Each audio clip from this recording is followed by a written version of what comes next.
transformational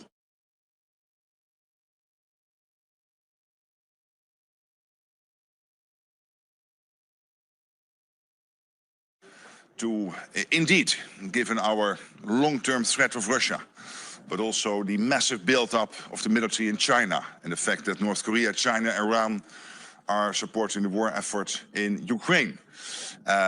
It's really important that we spend more, so that will be number one on the agenda today, a new plan when it comes to spending over the coming years. Of course, defense industrial production. We know that we are lacking a defense industrial base which is producing sufficiently. So we have fantastic companies, but they have to put in the extra production lines. They have to put in the extra shifts in making sure that we produce the ammunition and all the items we need. And Ukraine, will be big at the summit today, will be discussed, making sure that Ukraine over the coming years will continue to count on the support of NATO countries to keep them in the fight, but also make sure that we can bring Ukraine to a durable and lasting peace. So a transformational summit, looking forward to it. And of course, hope to see you later today. I can now take a few questions, and then at the end, we will see each other at the press conference. And I see that CNBC wants to start. Thank you very much. Sir. CNBC, as you know, look, there's a lot of questions about Spain. There's a lot of questions about nations that do not feel they have the money in their budget to get to 2%, let alone 3.5%, let alone 5% in total as well. Do you fear that Spain could scupper this meeting and actually, sir, despite all your huge diplomatic efforts, incur the ire, the wrath of the United States? No, I don't. I'm not worried about that. Of course, these are difficult decisions. Let's be honest. I mean, politicians have to make choices in scarcity. And this is not easy because 7, 8 countries at the start of this year not at 2%. They will now reach the 2% this year. Many of those countries said we will do it somewhere in the 2030s. They've now committed to do it this year. And already we added in an aggregate of $1 trillion since 2016, since Trump 45 started his first presidency.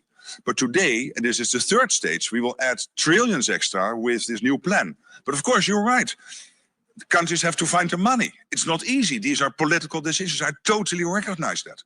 But at the same time, there's absolute conviction with my colleagues at the table that given the threat from the Russians, given the international security situation, there is no alternative. We've got to do this, really.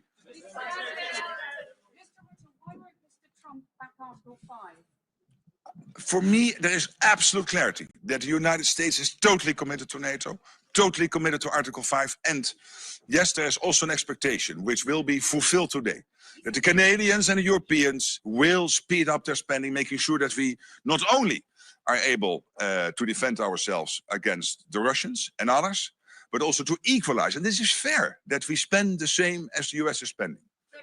Sir, yes.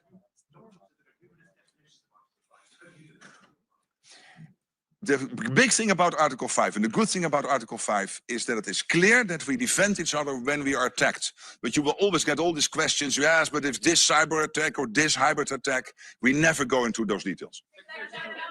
General, you had dinner with Donald Trump yesterday. In what mood was he? And excellent mood, and the king and queen were hosting a fantastic dinner in this. And I was so proud to sit in that Orange Hall, which is basically exemplar. I'm a historian, so this is about the history of the Dutch Republic, 1648, the Münster peace deal, and the king made a fantastic speech. You have seen it, I hope. I was also able to say a few words, so I think it was a great dinner.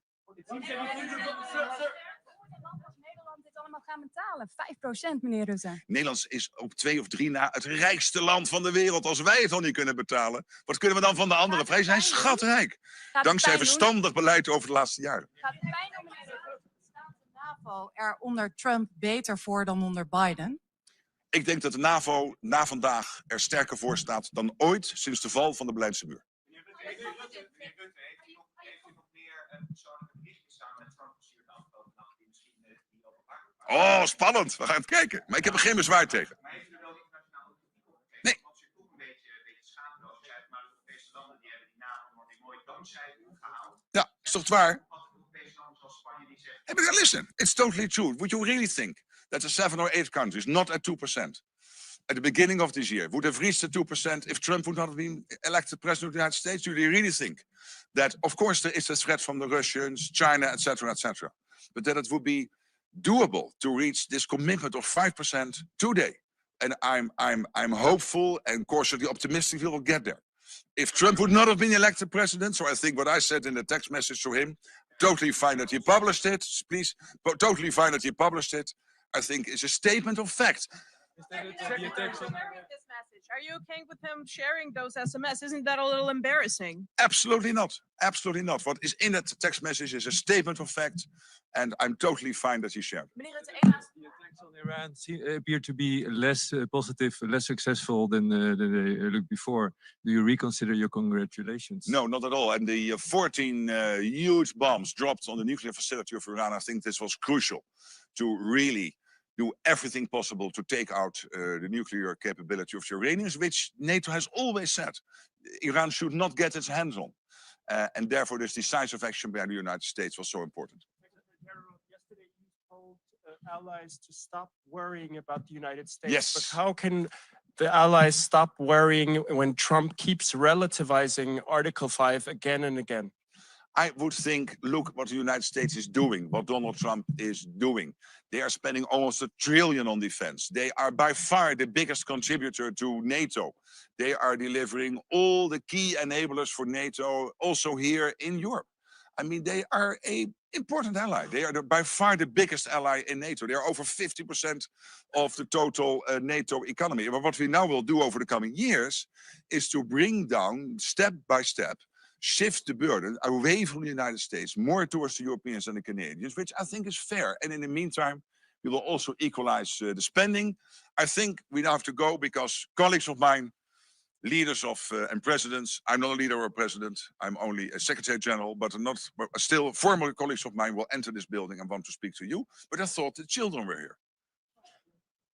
They are there. Yes, please, you ask the last question. Am I excited? I'm excited, but to a level where I can still control it. Thank you.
Good morning.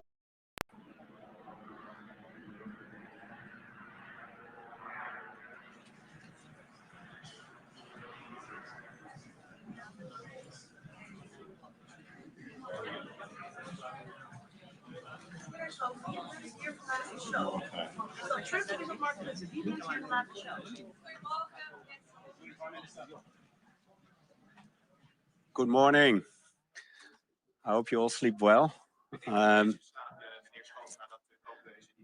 Het was een prima diner. But let me first say something in English. We are this day. I hope it will be an historic day for the reinforcement of our alliance, and that we are going to work very good in our alliance on strengthening our deterrence and our defense. I think it's absolutely necessary, and to make sure that we share the burden more financially, but also in our military tasking. As the Netherlands concerned, we want to achieve two things today. Unity on the decision for the 3.5% and 1.5%, and at the same time make sure that we really ramp up also our defense industry, so that we're capable to strengthen our defense in itself. And that behind the backdrop of what's happening in Europe with the Russian aggression war going on in Ukraine. And at the same time, I want to say that I'm proud that the NATO summit is in The Hague, and that all the people living in The Hague, they share the burden also a little bit. And I'm very proud of everybody, the police, the military, all the volunteers and professionals that are working to make this day quite a success. Thank you. Do you fear that unity that you crave, that you said is absolutely pivotal, can happen at this meeting, given the fact that we already know that your friend Pedro Sanchez of Spain actually has said that Spain cannot get to those levels? Do you think that unity will happen today? Yeah, I'm absolutely sure. Because what you agree on is that we need the capabilities. As Spain said, they think they can manage it with another amount of financing. We think we need the 3.5% and 1.5%. So I think we still share we will deliver unity today. Absolutely. Are you that all the allies will actually be able to implement the 5% by 2035?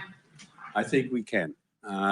It's still a long time. I mean, it's in relation to our security, 10 years is quite a long time. So I think we should all step up our defense spending, and we should reach the 3.5 and 1.5. But what's important is that defense spending is related to the capabilities we defined we need to make sure we get our deterrence and our defense in the right position. I will switch to Dutch. Ja, dat is moeilijk te zeggen. Er zijn verschillende opties om de uitgaven te doen, maar ook aan te kijken op welke manier je het uiteindelijk financiert. En wat we als kabinet hebben gezegd en ook in het parlement hebben gezegd en ook daar met elkaar hebben afgesproken, is dat elke keer jaar op jaar wordt bekeken hoe we de stapjes kunnen zetten naar de 3,5 en 1,5%. Dit zijn miljarden. Maar nogmaals, er zijn verschillende opties, wel aan de uitgavenkant als aan de financieringskant, en die moeten elke keer worden afgewogen. Minister, waar moet de Nederlandse belastingbetaler betalen voor de veiligheid van Spanje als de Spaanse belastingbetaler niet gaat betalen voor onze veiligheid? Uiteindelijk betalen we denk ik allemaal voor onze gezamenlijke veiligheid in Europa. En het is niet zo dat het ene land meer gaat betalen dan het andere land. Er zijn capabilities gedefinieerd, die moeten we realiseren. Daar hangt een prijskaartje aan. Als dan een land op dit moment denkt dat ze dat met een ander prijskaartje doen, dan kan je nog steeds zeggen dat je unity hebt over datgene wat je wil bereiken. En dan zal de tijd leren wie er uiteindelijk gelijk heeft. Maar wij denken dat de 3,5 en 1,5% nodig zijn om dit te bereiken. 2035 niet te laag, want staten zullen het zien zeggen, dat is na de oorlog. Ik zei eerder al dat 2035 is 10 jaar vanaf nu gerekend. Dat is best een lange tijd, waar we het ook hebben nu over onze veiligheid. Maar er is ook steeds sprake van een periode. Nu is onze afschrikking nog steeds op orde. Maar waar we ons zorgen over maken is de geweldige opbouw van de Russische militaire capaciteit. Zowel aan zeg maar de hoogte van de Oekraïne, maar ook überhaupt langs de hele oostgrens. Ze spenderen onvoorstelbaar veel geld op de militaire industrie. En dat betekent dat we de komende jaren echt moeten zeg maar bijfinancieren, zou je bijna moeten zeggen, om te zorgen dat we onze afschrikking en onze defensie op orde houden.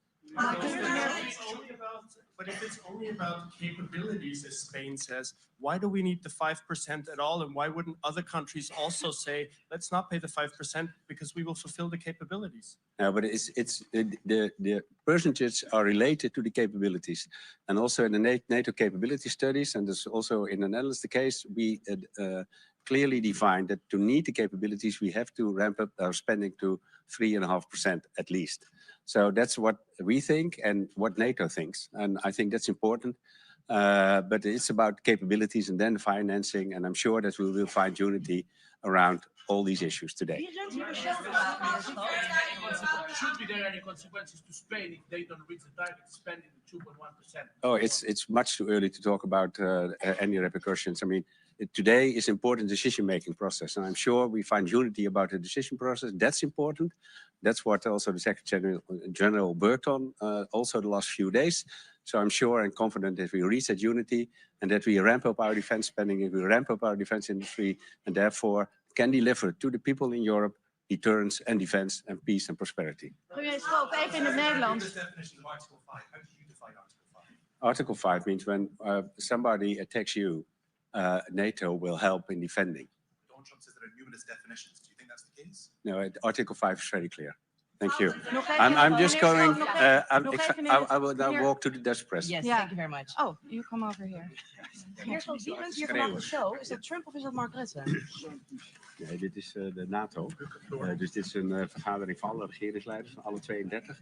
En gezamenlijk besluiten wij vandaag wat we gaan doen. Ja, maar toch is het zo dat Mark Rutte gisteren ook naar Donald Trump heeft gestuurd. Eigenlijk alles wat nu is gelukt, die 5%, dat komt door u. Dus dan is Trump toch degene die de show wint? Nou, ik denk dat Trump een belangrijke bijdrage heeft geleverd door te eisen dat de balans meer zoeken op de uitgaven en daarmee naar die 5%.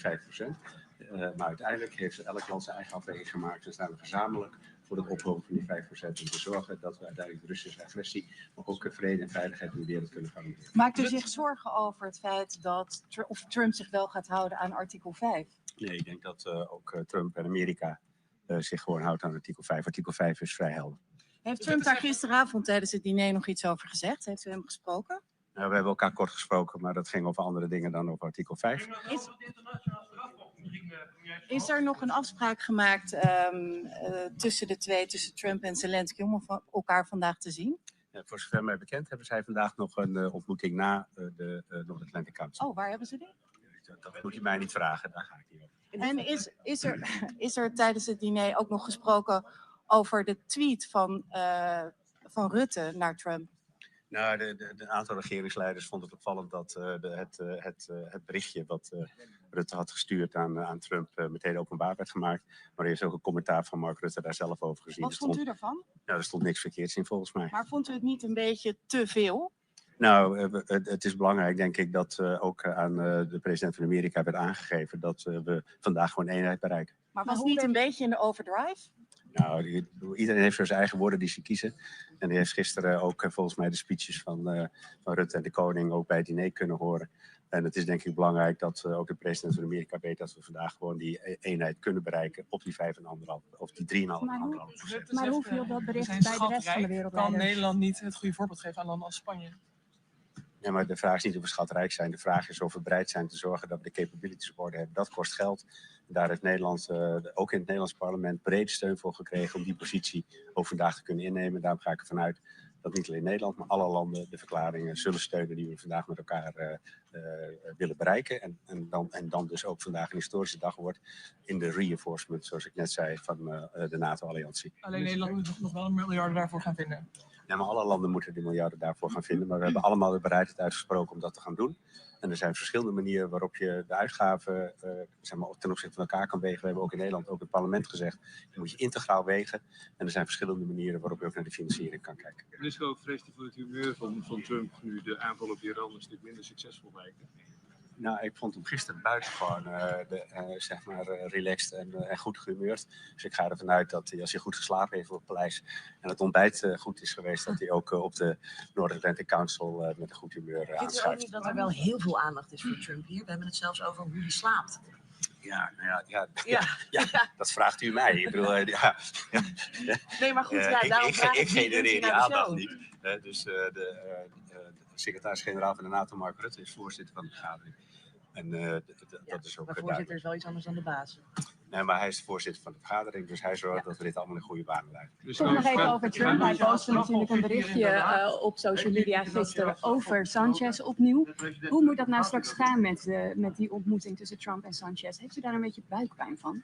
Nee, ik denk dat we vandaag unity bereiken, omdat we uiteindelijk ook Spanje zich bereid heeft verklaard de verklaring vandaag gewoon te ondertekenen. Maar we hebben Trump eerder bezig gezien in de zaal met andere wereldleiders om zich heen. Het kan toch voor een verrassing gaan zorgen. Zeker, maar laten we er nou vanuit gaan dat het nou vandaag net allemaal iets anders gaat. Maar we gaan het allemaal zo meteen zien. Ik ga ervan uit dat we in de 3 uur die we hebben overeenstemming bereiken en de verklaring daarna kan worden uitgegeven. En uiteindelijk het allerbelangrijkste is dat we naar die verhoging van de defensieuitgaven gaan, omdat we daarmee de burden-sharing tussen de Verenigde Staten en Europa beter in balans kunnen brengen. En uiteindelijk datgene waar, denk ik, de mensen in Europa ook recht op hebben. Ervoor te zorgen dat we vrede en veiligheid kunnen realiseren. Gezien de toenemende agressie van Rusland in Europa en de Oostgrens. Ik doe nog 1 vraag. Vragen u en andere Sanchez om zich een beetje te dijs te houden om een clash met Trump te voorkomen? Ik denk dat dat niet nodig is. We hebben goede afspraken gemaakt in de hele voorbereiding. Er is eindeloos over onderhandeld. En ik ga ervan uit dat we vandaag het belangrijke besluit, denk ik ook door velen als historisch gezien, hier in Den Haag, toch in de stad van vrede en recht, kunnen nemen om te zorgen dat NATO sterker wordt. En daarmee defensie en veiligheid veel beter kan worden gerealiseerd in Europa en in de wereld. Dank u wel, tot ziens. Ik sta nu bijna in de spits.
Af.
geeft af.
So, good morning. We've had a very successful summit so far, and the main messages are that we are now ramping up, and the alliance is the strongest it's ever been, and it will become stronger by the day. At the same time, our support for Ukraine is steadfast, and we want a ceasefire now. It's only Putin who has.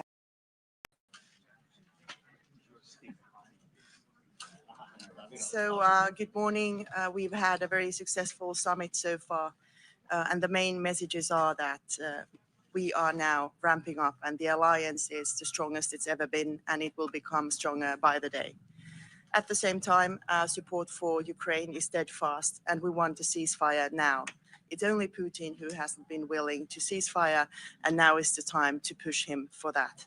And our strategy is threefold. First of all, obviously ramping up our own defense and deterrence for the security of the free world. Second, putting pressure on Russia.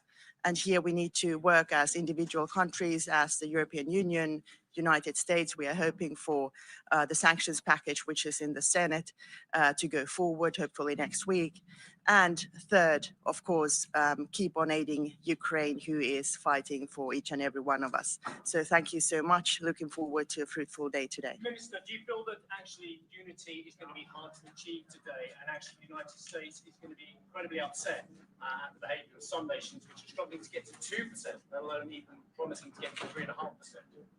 Well, first of all, it has to be said that unity at a lower level is much worse than discussions at a much higher level where we are now.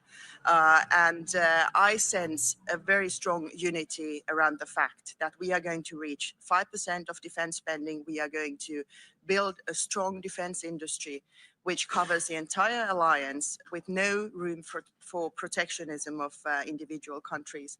And at the same time, of course, each country has their own concerns on how to reach the targets, but we will be easily fitting those in.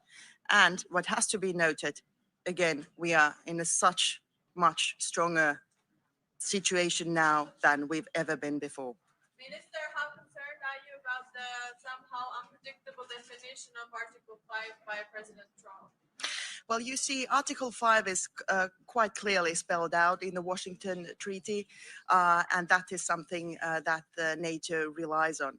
And I am so certain that President Trump is also 100% behind it. At the same time, once Article 5 is activated, like we saw, the only time it has been activated for the help of the United States, it is, of course, political decisions by all the allies on how they want to contribute. And now, let's get the facts straight.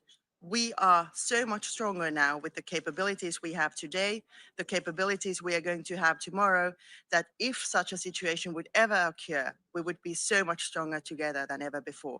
And at the same time, of course, we are doing this to deter from war. So that's what we are working on.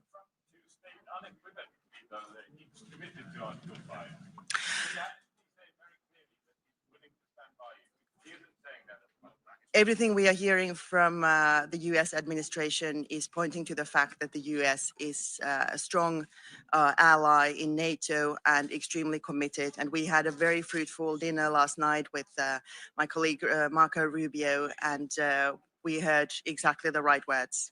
Minister Valtonen, you mentioned Ukraine. Are you worried that we are forgetting Ukraine? Well, nobody's forgetting Ukraine.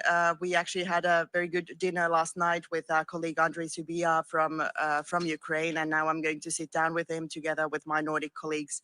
And there's steadfast commitment to further strengthening Ukraine in its defense for its freedom, liberty, and the democratic values which it stands for. Do you believe that Donald Trump will defend every single ally, regardless of what they're spending on defense? Or do you think he's going to attach his ability to defend countries on whether they're meeting the new NATO spending target? Everything we hear from the United States is that they are extremely committed, and there is no doubt whatsoever. At the same time, Europe is ramping up now massively, so the alliance is so much stronger than it's ever been. Thank you so very much.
if Germany cannot its defense, can't the Spanish? Pardon? So if Germany cannot their defense to reinvigorate the Bundeswehr, why can't the Spanish? I don't know, but I think they will. But do you think the Spanish sir will get anywhere near 3.5%? I'm convinced. My colleague Margarita. Convinced there'll be unity today, sir. Yes, I am, absolutely.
Yes.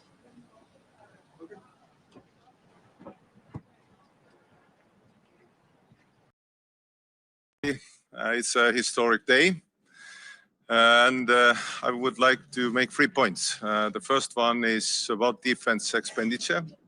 It's a historic moment that we will be ramping up defense expenditure to 5%. I strongly, and Estonia strongly supports it. That means a message from NATO is coming that NATO is much stronger, more lethal. Estonia's defense expenditure next year will be already 5.4% of GDP. So that is also a message to our allies and our friends that NATO is strong and members are strong. Second message is that we need to ramp up our defense capabilities and defense industry, because if you look at the performance, Russia in 3 months is producing the ammunition that NATO members are producing per year. So that means that we need to ramp up our defense expenditure and industry. That means also to boost for economy. And third one is probably with the most importance is that we should be behind Ukraine all the way. Ukraine belongs to NATO, to Europe. That's understandable. And all the guarantees coming from the NATO are probably the best guarantees for Ukraine to have this support and security in the future and just and lasting peace. So this is a historic day, and thank you. Yeah. Actually, Mr. Zelensky is right, and that there will be an attack on a NATO country within 5 years. And if there is, that actually Estonia, Lithuania, and Latvia are the key targets potentially for Putin's aggression. We know our neighbor, to be honest. We know Putin. And until Putin changes his goals, probably Russia is a acute threat to all the NATO countries, all the NATO members, European members, Union members, to be honest. And I would say that we should not be afraid, but we should be prepared. And to be honest, it's our neighbors Finn's motto, but we shall be prepared. And investing in defense probably helps to be prepared, not afraid. So we are assisting Ukraine with everything we have. Our expenditure to Ukraine is 0.3% of our GDP to Ukraine this year. And if we can do more, we will do more. Thank you. Yeah. How confident are you that the 5% are actually going to be implemented and not another empty promise, like 2% will work? And are you concerned that there will be more opt-outs like Spain?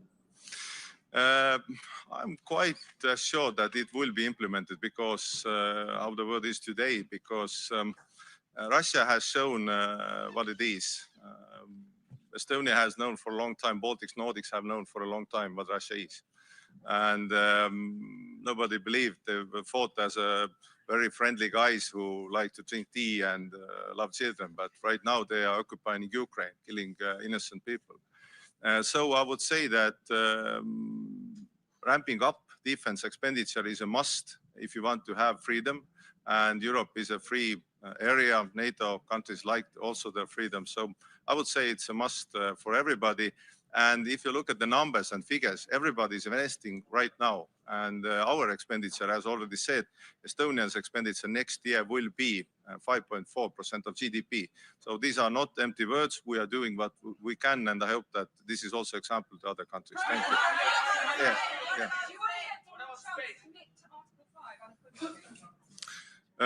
Absolutely. But I would say that for me, Article 5 is absolutely working. And I would say that every time also the states needs our allies and our assistance, we will be there. Thank you.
Prime Minister.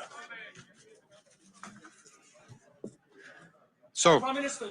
Sorry. this is the length of this meeting is really not indicative of the historic dimension. I think, you know, we are connecting the dots now in NATO by getting the resources necessary to deliver on the capabilities. That's the important part. And from the Norwegian side, we will talk about the Arctic, the high north. NATO needs to be present there. That's where we are eyes and ears of NATO next to neighbor Russia. And we need to be talking about our common effort to support Ukraine. That is not really agenda point here, but we need to do it when we are together around the table. Prime Minister, huge commitment from the northern NATO members, huge commitment from Norway, Finland, Sweden, the Baltics, the Poles as well. Do you feel as the southern neighbours, and we go further geographically south, that neighbours and NATO members just don't have the same interest in spending 3.5% and getting to 5%, including infrastructure? Well, I mean, this declaration is historic. We are 32 allies supporting that ambition, which is huge. I mean, remember, we have been struggling to get above 2%, and now we said 3.5%, which is necessary in order to reach our capabilities. And I just take it that, you know, we're going to do that together. Crucial decision when it comes. We are all behind that declaration. Norway deploys soldiers to Finnish Lapland, to FLF force. What you can tell about that? Well, Finland is our closest neighbor and friend, now NATO ally, and we work very closely together on Finnish dimension, which is along land border. Norwegian dimension is along sea border. And that's what the Northern Nordic is all about. It's about understanding each other's situation and supporting security from the collective perspective. Prime Minister, Prime Minister. Get in the way of the 5% target that is actually implemented. Please, once more. What could actually go in the way, get in the way of implementing the 5% target? Well, I think, you know, the important part now is the percentage is set. But it's only important if we're able to have that translated into the capabilities. So we have to invest in the right equipment that goes together. If we all do the same thing just because we want to be similar, that is not delivering. So we have NATO plans, which we have agreed in Vilnius and in Washington. We have a new command structure we need to get working. So we really have to be investing in the right capabilities in the right sequence. What about Spain, who say that they can do it less? Well, I think we have 3.5 plus 1.5. The 1.5 is a kind of a new dimension, but I can tell you there's a lot we need to do in order to support our defense. I mean, from a Norwegian perspective, we have infrastructure, we have ports, we have defense against cyber, a lot of enabling capacities in society that we have to support. It seems everybody here is flattering Donald Trump and tempering him. Is this the best strategy to deal with Donald Trump? I think we have to deal man to man, woman to woman, woman to man. We have to be allies. But everything revolves around his ego.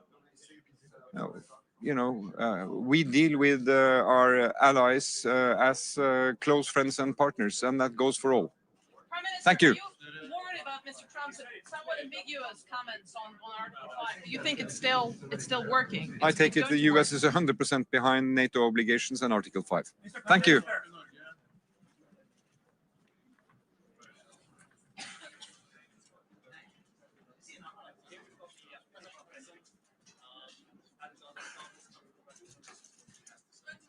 Good morning, everyone. Let me just begin by saying that I'm very happy to be here at my second NATO summit. I feel that Finland's been a NATO member only for a couple of years, but we are quite seasoned. We're a security provider, not a security consumer. I think this summit will be historic for 3 reasons. The first reason is that we go back to the roots of the alliance. In other words, functioning as a collective comprehensive defense system to deter Russia. The second one is that we go back to the defense expenditure levels of the Cold War, 3.5% plus 1.5.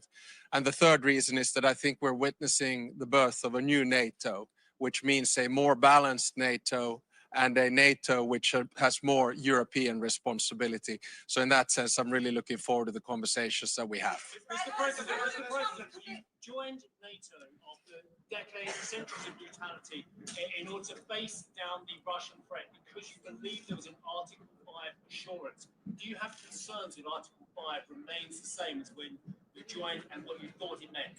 I do not have any concerns about that. And for us, defense is based on two very simple pillars.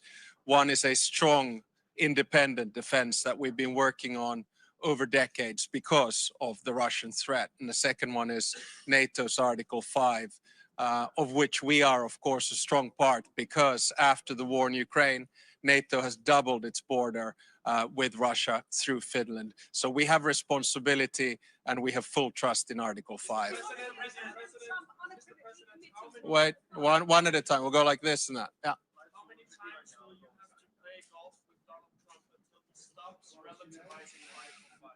I don't think President Trump is relativizing Article 5, and golf is a good way to discuss business. Does President Trump see Putin as the biggest threat to the NATO alliance? If we look at today's declaration of 5 points, it is quite clear that the number one threat to Europe and the alliance is Russia.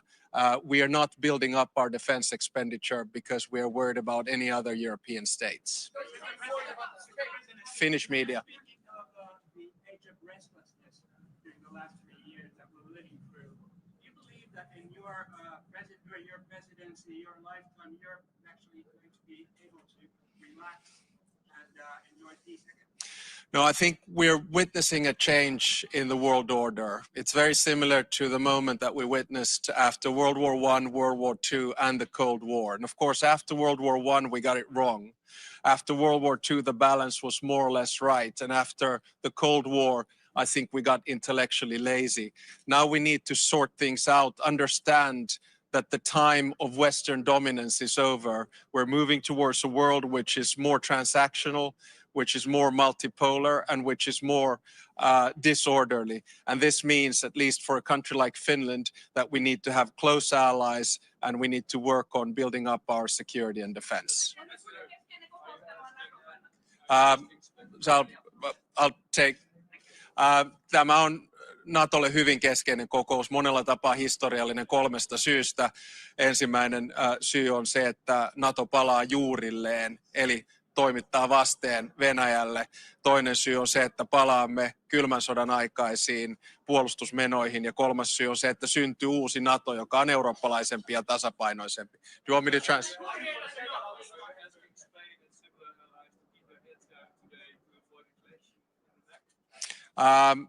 I don't think we're going to see a clash. I mean, I've seen the order of dialogue coming up, and I'm very confident that we'll get through this. Remember, this is a big win, I think, for both President Trump, and I think it's also a big win for Europe. But I'm actually taking his space. Thank you very much.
without that. So I have Full industry? yes.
Ik dacht dat het de bedoeling was, kort.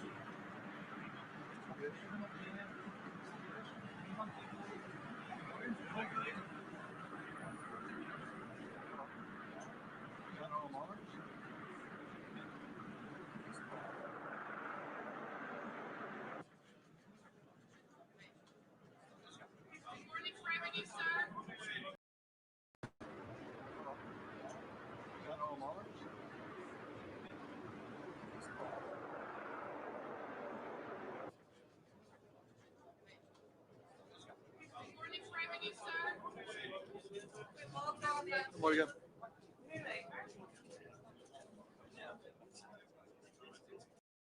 Interpretation, you have to do the 5% and the capabilities, and the interpretation of Spain is that they can realize the capabilities without doing 3.5% of the GDP. Well, this remains to be seen. If this is their interpretation, it is everybody's interpretation.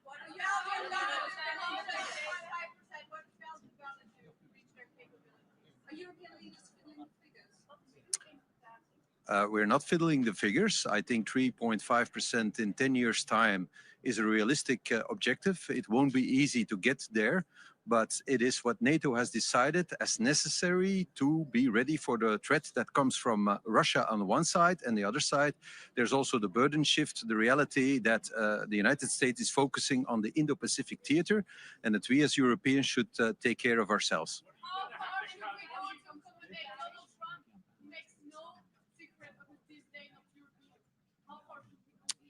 I don't think it is wise to comment on that, but it is a reality that we face. So as Europeans, we should realize that our long break from history is over, and that we have to take our own responsibility for the security of our own continent in a very difficult time. Sorry? Well, there's the capability targets that we have to achieve. And if you can do it for less than 3.5% on the strict defense spending, that would be great. If we can do it, we will try to do it as well. But NATO is not foolish. If they say it's going to be 3.5 to get it done, it's probably true. But we have the evaluation in 2029 that is also decided. We'll see how the world looks like in 5 years' time. Not all at the same time. There can be no discussion on Article 5, I believe. It is crucial that Article 5 is not subject to interpretation.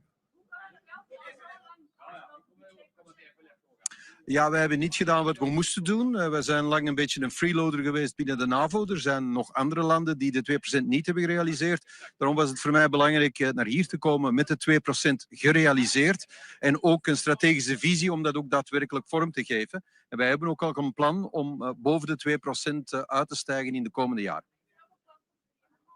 Wij hebben op dit moment nog geen planning voor de 3,5%, maar we hebben wel afgesproken na deze NAVO-top om daar terug over samen te zitten. We hebben 10 jaar tijd, we hebben een vrij budgetair traject en we hebben uiteraard de mogelijkheid om, als we onze capaciteiten kunnen realiseren voor minder, van het ook voor minder te doen. Meneer De Wever. Wel, dat is een vraag die vele regeringsleiders zich op dit moment stellen. Wij hebben tijdens de Koude Oorlog altijd dit soort cijfers gerealiseerd, maar we zijn dat al tientallen jaren niet meer gewoon. Dus dat betekent dat wij zeer moeilijke beslissingen moeten nemen. We hebben wel een timeframe gekregen om dat ook effectief te doen. En ik hoop dat ons dat zal lukken. Wel, er is voorzien in die 1,5% dat daar natuurlijk alle mogelijke weerbaarheidsuitgaven ook in rekening kunnen worden genomen, ook voor infrastructuur. Dat is natuurlijk een heel breed palet. En ik denk, en het is ook mogelijk dat ook andere entiteiten, niet alleen de lidstaten, maar ook de deelstaten daaraan kunnen bijdragen, inderdaad. Meneer De Wever.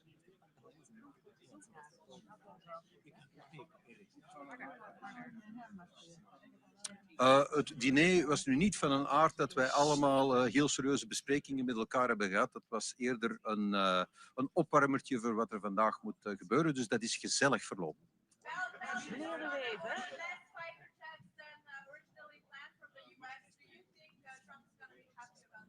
You have a loud voice, which is very handy if you're talking all at the same time. The fighter jets haven't been decided yet. We know that in the capabilities that Belgium is obligated to achieve, there is aerial defense, and we will achieve that capability. We just haven't decided yet on how we're going to do it, but certainly on the if we're going to do it, there's a decision.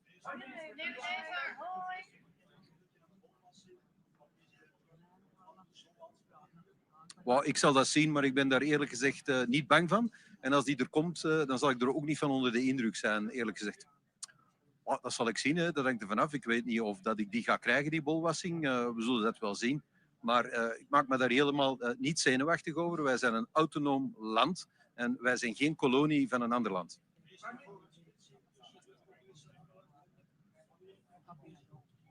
Ik denk dat eenheid uitstralen voor deze top heel belangrijk is. En dus ik denk dat we allemaal op onze woorden moeten letten.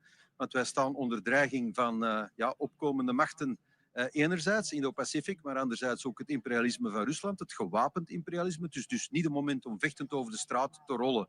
Dus ik denk dat we op onze lip moeten bijten. Maar we moeten ons als Europeanen de komende 10 jaar wel realiseren dat we onze eigen strategische autonomie moeten uitbouwen en dat we dus capabilities moeten realiseren die we vandaag nog niet hebben. Anders zullen wij het geopolitieke spel moeten blijven ondergaan in plaats van spelen. Well, I understand, of course, the budgetary problems that my Spanish colleague has, because I have exactly the same problems. We're almost in the same situation.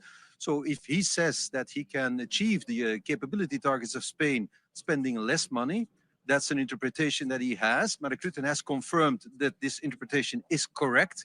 And if he can do so, that would be great. And of course, if he can do so, others can do so as well.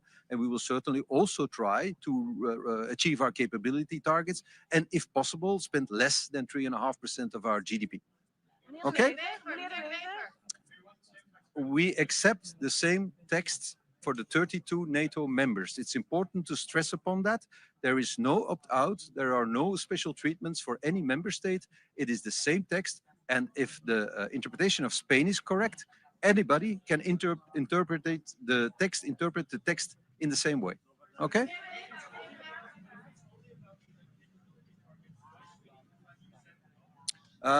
Because, of course, the strategists of NATO have calculated the amount of money needed with the prices of today to achieve the capability targets, and that should be around 3.5% of GDP of all the NATO member states to actually get it done. And I guess these people are not foolish, they know what they talk about, so probably they're right. It would be great to see that you can do what is calculated to be 3.5 for 2.1, as Pedro Sanchez has said If he can do so, he's a genius. And of course, geniality inspires people. Okay?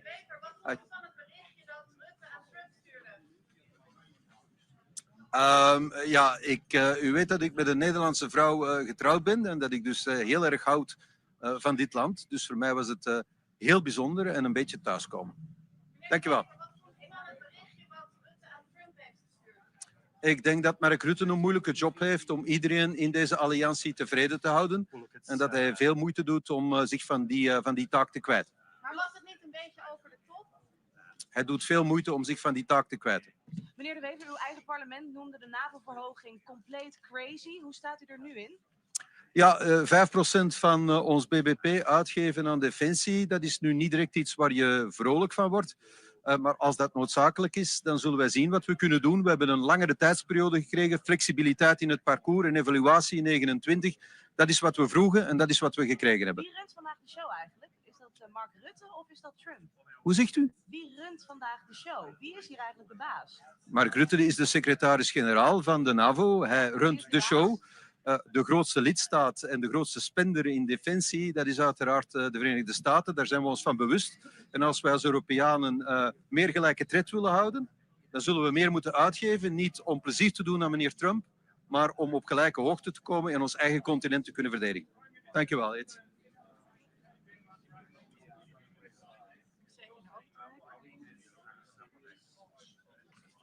I'm not saying that I'm not going to spend 3.5%. We accept the capability targets. We have already augmented our defense spending. We're planning to do more.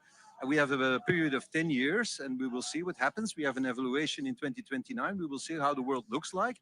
But we want to be a NATO member that is loyal to its obligations. I think I already answered that question in Dutch. Okay, so we'll wrap it up.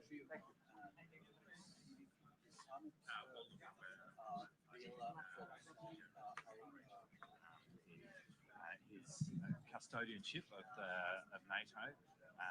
He had big shoes to fill, but I think he's doing a really good job, and what is his first year. Thank you.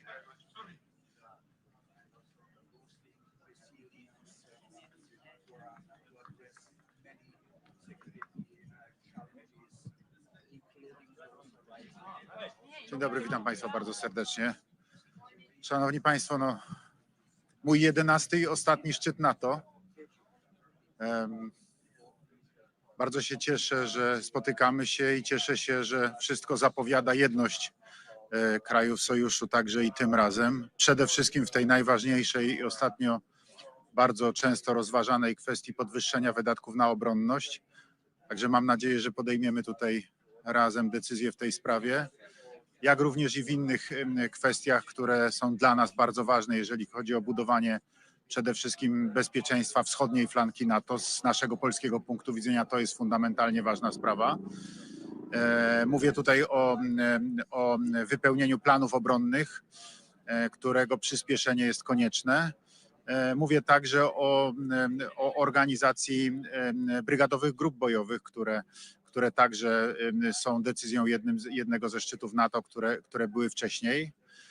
Natomiast dzisiaj rzeczywiście najważniejsza jest sprawa wydatków na obronność.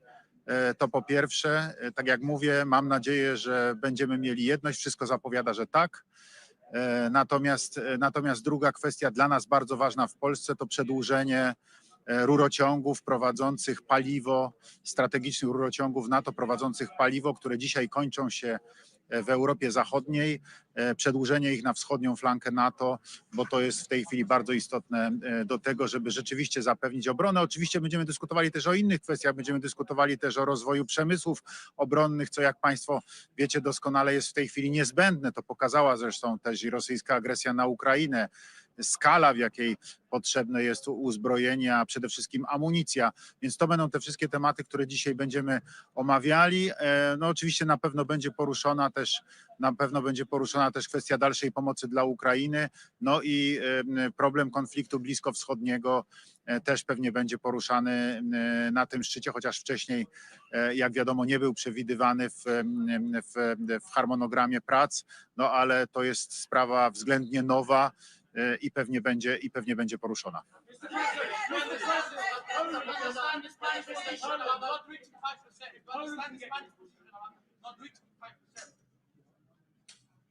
Mr. President, if Poland can get to 5%, why can't other countries get to 5%? What is your message to those countries?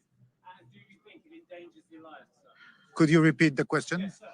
Poland, of course, is making great strides to get to 5% and beyond as a percentage of GDP in its military spending. If Poland can do it, why can't other countries? What is your message to those other countries? Do you fear that it endangers the alliance and the US involvement if they don't get to 5%? Precisely, I was the first leader who put this topic on the table. That was in March in the White House when I had a meeting with President Joe Biden. And I said to President, we have to increase military spendings in allied countries because it's absolutely necessary. We have to spend as much money for defense as we spent, as NATO countries spent during the Cold War. Because it's necessary. You see the threat of Russian potential aggression. You see the Russian imperialist policy, and this is absolutely necessary. So that was the first moment. Then in April 24, I talked with President Donald Trump in New York, in Trump Tower. The president was a candidate for the election. And I always repeated to him that I'd also repeated to him that we should increase the military spendings. And I sent a letter to the Mark Rutte as a new Secretary General of NATO in March this year. Yes, that this topic should be one of the elements of the schedule of this NATO summit. So you see the discussion.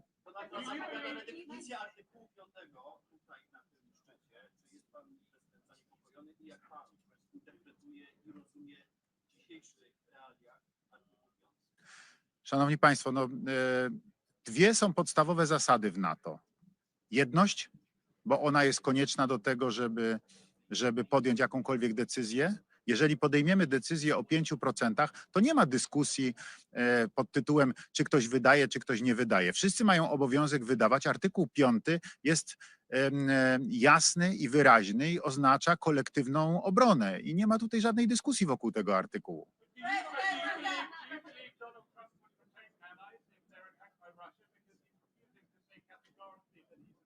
I'm absolutely sure. I'm absolutely sure.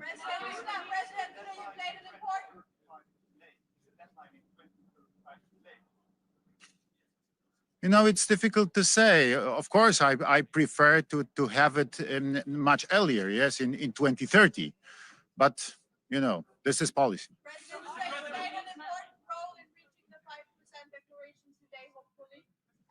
How do you feel about Mark Rutte giving all the credit to Donald Trump yesterday in his private text messages? You know, the position of the President of the United States is the strongest in the alliance. So I understand that without the support of and without the leadership of Donald Trump, it would be impossible.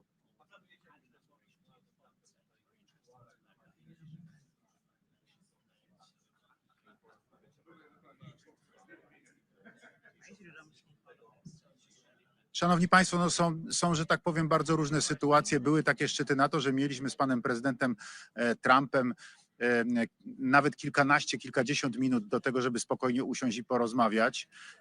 W bardzo, bym powiedział, wręcz takich prywatnych warunkach.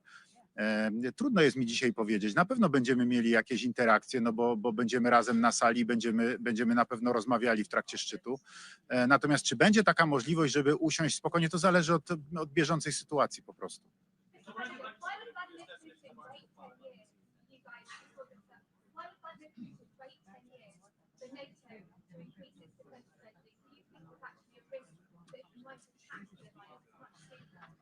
You know, I think that Russia is exhausted because of their aggression against Ukraine after this more than 3 years of aggression. Yes, and I don't expect that Russia is ready to attack other country now, but in the future, This is real risk. So we have to prepare ourselves. We have to increase our defense, our spendings on defense, because it's absolutely necessary for our security and for a future. Mr. President, do you believe that you Thank you. Polish leadership will be committed?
Mr. Prime Minister. Good morning. Let me start by, first of all, as a country at the outer edge of the Eastern Mediterranean, welcome the ceasefire that was brokered by President Trump between Israel and Iran. But at the same time, let me express my firm belief that permanent solutions can only be found through active diplomacy. At the same time, it's important not to forget the other aspects of this regional crisis. It is absolutely necessary that we implement a ceasefire in Gaza, that humanitarian aid flows into Gaza. This is a big component of a permanent solution to the problem of instability in the region. Now, coming to the summit, I think it is very encouraging that we have all agreed to a significant increase in our defense spending. I have been a strong proponent of the need for Europe to step up our military spending and take more ownership over our own collective defense. Greece is a country which is currently spending more than 3% on defense, and we have consistently exceeded the 2% threshold, even during the very difficult times of the economic crisis. So I welcome the decisions taken by the summit. I hope that all member states will do their part, because at the end of the day, this is an alliance which is based on trust and on fair burden sharing. Prime Minister, if Greece can get to commit to 5% spending of military of GDP, why can't the Spanish? We have very similar history, very similar recent history for Greece and Spain. Surely you can put pressure on Mr. Sanchez to agree to a deal. Well, first of all, let me say that, as I told before, we are currently above 3%. So we have a plan to spend more than 25 billion over the next 12 years. So we will reach the 3.5 plus 1.5% threshold by 2035. But the point of an alliance is to make sure that there is a fair burden sharing, and that there is no sense that certain countries are sort of free riding on the defense commitment of other countries. So I think it is important to understand that these targets, I think, should be binding, and they should be binding for all 32 members of the alliance. Thank you.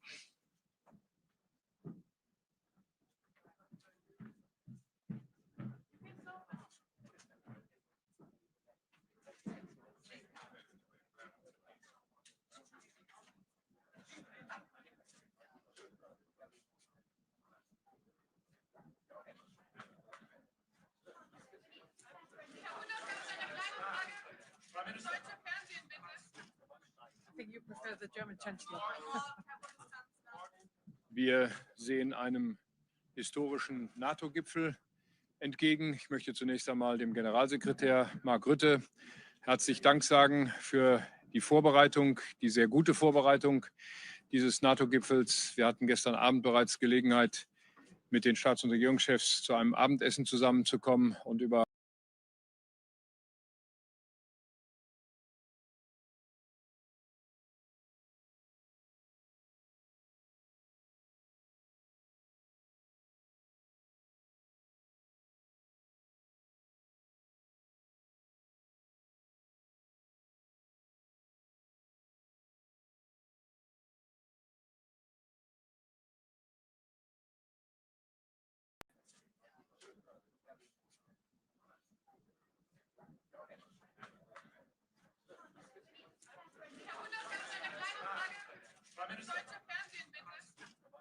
I think you prefer the German Chancellor.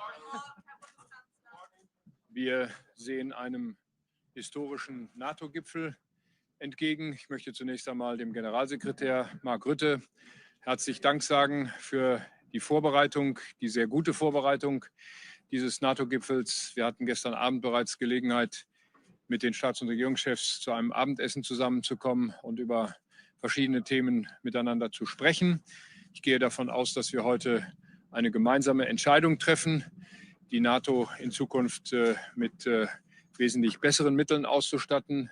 Wir werden einen Beschluss fassen, dass die NATO in Zukunft 3,5% und 1,5% zusätzlich für die Infrastruktur zur Verfügung stellt, für unsere Streitkräfte. Dies alles wird in großer Übereinstimmung stattfinden, weil wir übereinstimmend feststellen, dass sich die Bedrohungslage geändert hat. Und die Bedrohung heißt insbesondere Russland. Russland bedroht nicht nur die Ukraine, Russland bedroht den gesamten Frieden, die gesamte politische Ordnung unseres Kontinents.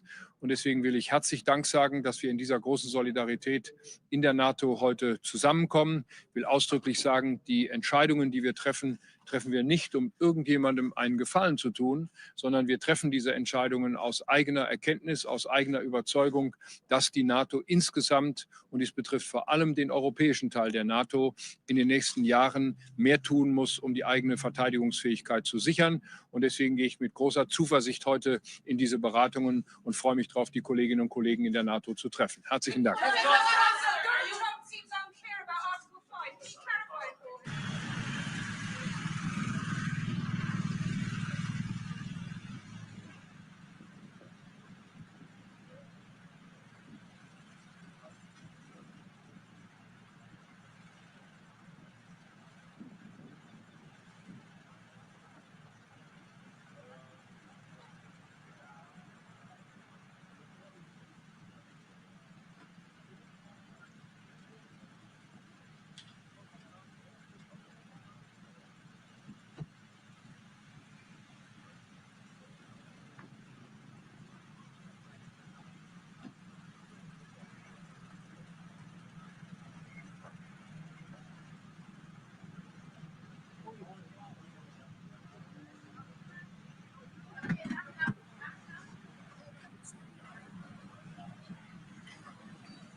Good morning, everybody.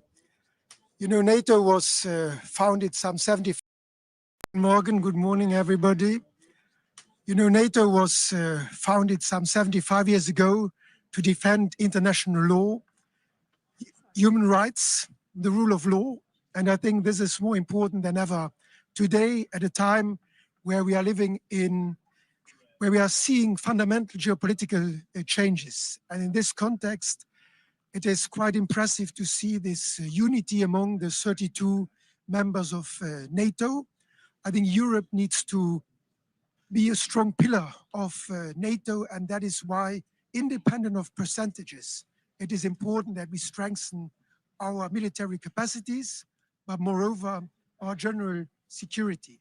That goes cybersecurity, our competence to manage space, satellites, and indeed my country, Luxembourg, has some know-how in that area. So we need to put everything together so that tomorrow NATO will be a strong defense alliance, make sure that we can protect the way of life of our citizens, and to do that together with the United States is of course an asset, because there are many around us who do not like the way of life we have. So I'm happy to be here and to support this common effort for more security. How truly committed is Donald Trump to NATO? The fact that the President of the United States is here today is a strong commitment, I think, to NATO. And I'm here to listen to the President of the United States and to all of the other colleagues. Being together is already something important that we witness here today.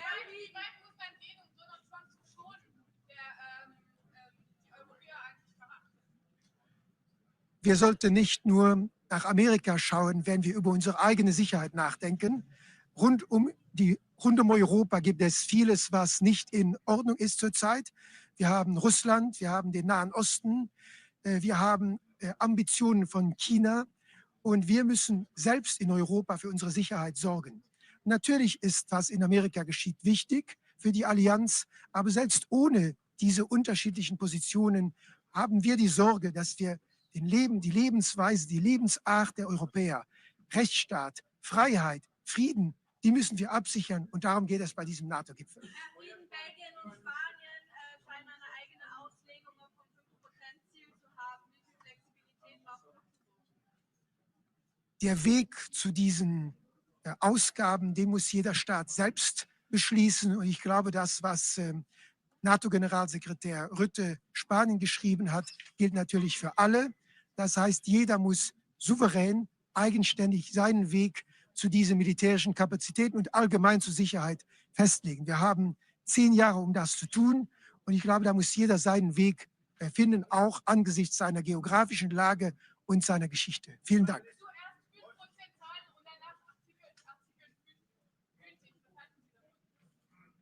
Artikel 5 ist ein Grundelement der NATO-Charta seit 1949. Das ist die Ursache, weshalb, glaube ich, viele von uns in NATO-Mitglied sind. Auch mein Land als Gründungsmitglied der NATO. Wir werden geschützt auch von den anderen. Und deshalb ist jeder, der hier etwas dazu beiträgt, ist auch ein Garant für die Freiheit und den Frieden anderer Staaten.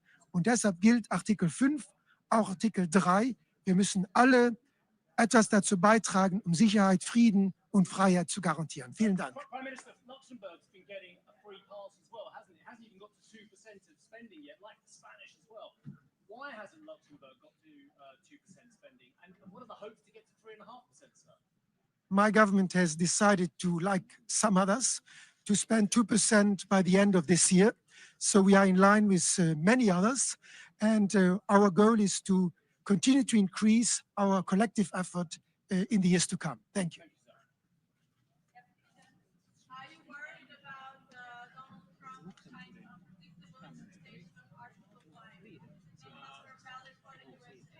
So, I would like to say that after the FTA,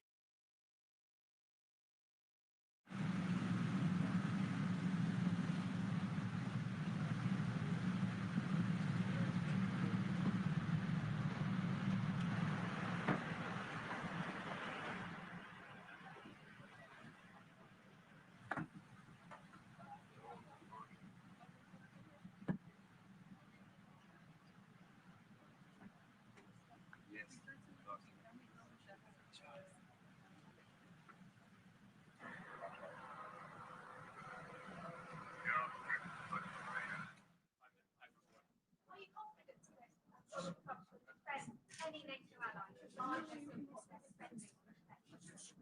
I'm confident, but I'm afraid that the Russia might get sued, so we have to get ready and spend 5% of spending. So, thank you very much. Goodbye. Bye. Have a nice day.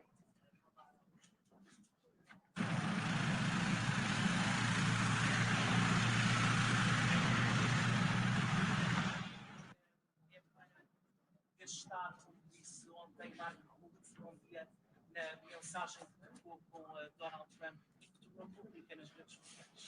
Bom, muito bom dia. Eu queria destacar no início desta cimeira 3 aspectos que me parecem determinantes num momento que é um momento particularmente relevante da nossa aliança. Em primeiro lugar, a nova ambição que sairá deste nosso encontro no que toca ao investimento na área da segurança e defesa, com vista a termos uma aliança atlântica com maior capacidade de dissuasão e de defesa do seu espaço territorial.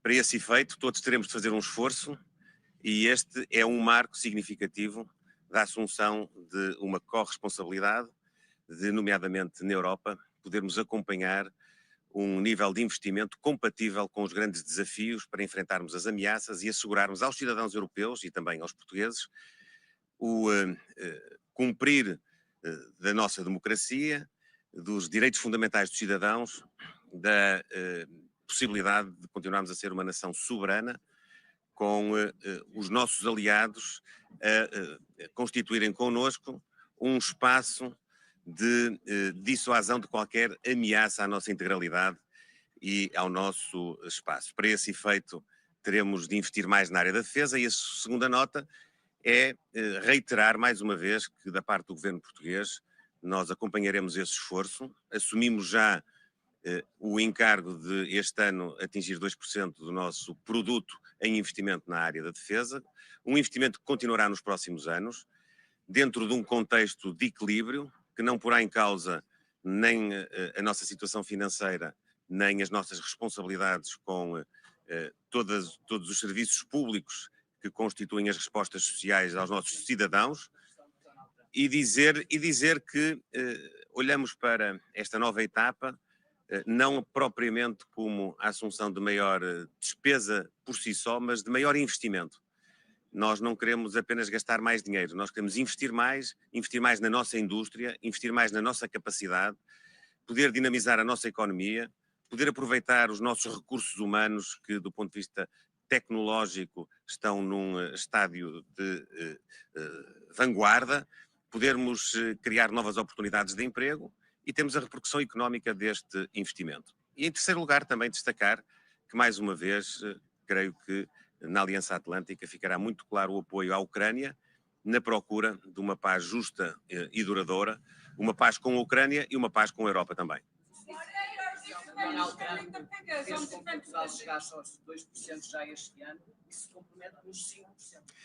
Não, nós temos uma perspectiva de poder ter um investimento nos próximos 10 anos que estimamos possa gerar um consenso agora na Cimeira, não quero já antecipar as conclusões, de se poder atingir 3,5% do produto, mas aquilo que é importante para nós salvaguardar é que nós faremos isto com equilíbrio, de forma progressiva, conciliando todas as nossas responsabilidades, nomeadamente a estabilidade financeira e, por via dela, também a responsabilidade que temos de assegurar às portuguesas e aos portugueses todas as respostas sociais e, portanto, não prejudicar nenhum dos nossos eixos de política pública com o reforço deste investimento.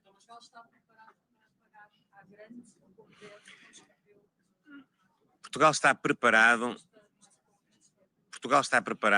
para ser parte de uma cimeira que marca uma nova fase, que garante a unidade da Aliança Atlântica, que garante a solidariedade entre a Europa, os Estados Unidos, o Canadá, que garante que nós, em conjunto, poderemos continuar a assegurar aos nossos cidadãos que os seus direitos, liberdades e garantias estão salvaguardados, que podemos ter as nossas democracias a funcionar e que podemos ter uma capacidade coletiva de enfrentarmos as ameaças que pairam sobre nós a vários níveis, não só do ponto de vista territorial, mas também do ponto de vista tecnológico. Nós hoje temos ameaças que são mais difíceis muitas vezes de percepcionar, mas que todos os dias temos diante de nós, nomeadamente no ciberespaço, nomeadamente naquilo que são hoje contextos de perturbação do normal funcionamento dos regimes democráticos e que existem efetivamente, e para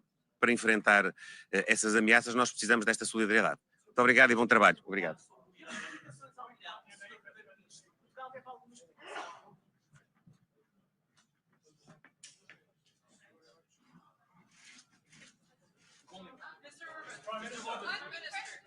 How are you? Very well. Good to see you. Mr. Prime Minister. You are the Hungarians over there. Okay. Mr. Prime Minister. Yeah. Are we moving to 5% from Hungary's point of view? If so, is this enough of a level to deter Russian aggression? And is NATO creating more problems in its relationship? Too long. The question is too long. Sorry. Okay, Come back to the 5%. Yeah. With one precondition. So we are able to do it. It's not easy, but the whole calculation of budget regulation of European Union must be changed. So if we keep the regulation as it is, nobody in the European Union is able to fulfill 5%, whatever they say. So we have to recalculate everything in a different method. In that case, we can do. Sorry? Aren't you fiddling the figures? Creative accounting. You like it? Mr. Orban, isn't it concerning that our global security depends on one man's ego, Donald Trump's? I don't think so. The international order is more based on common sense. And the President of the United States is a man of the common sense. As you have seen just recently, to manage the conflict between Iran and Israel. So he's the man of common sense. Which means that the new wars getting shorter and the old wars are running out of the fuel, which is the consequence of his activity. Sorry. He's putting the biggest threat to Europe. Biggest threat to Europe? Losing the competitiveness. That's the real threat, not the real threat is not security-wise, it's economic, and losing our competitiveness on the global trade. That's our Do problem. you expect that Russia will be mentioned? Donald Trump's leadership towards NATO. Sorry? What do you think of Donald Trump's leadership? Welcome back. Do you think he deserves as much credit as Mark Rutte gave him in his private text messages yesterday? Styles are different in many countries. Prime Minister, do you expect Russia to be mentioned? Sorry. Do you expect that Russia will be mentioned as a threat or an adversary in a final statement after this summit? It's always mentioned like that. Do you support it? You know, I think Russia is not strong enough to represent a real threat to us. We are far stronger.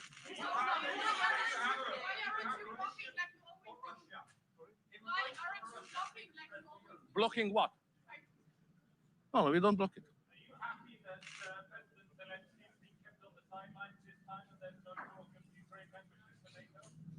You know, NATO has no business in Ukraine. Ukraine is not member of NATO, neither Russia. My job is to keep it as it is. Thank you very much.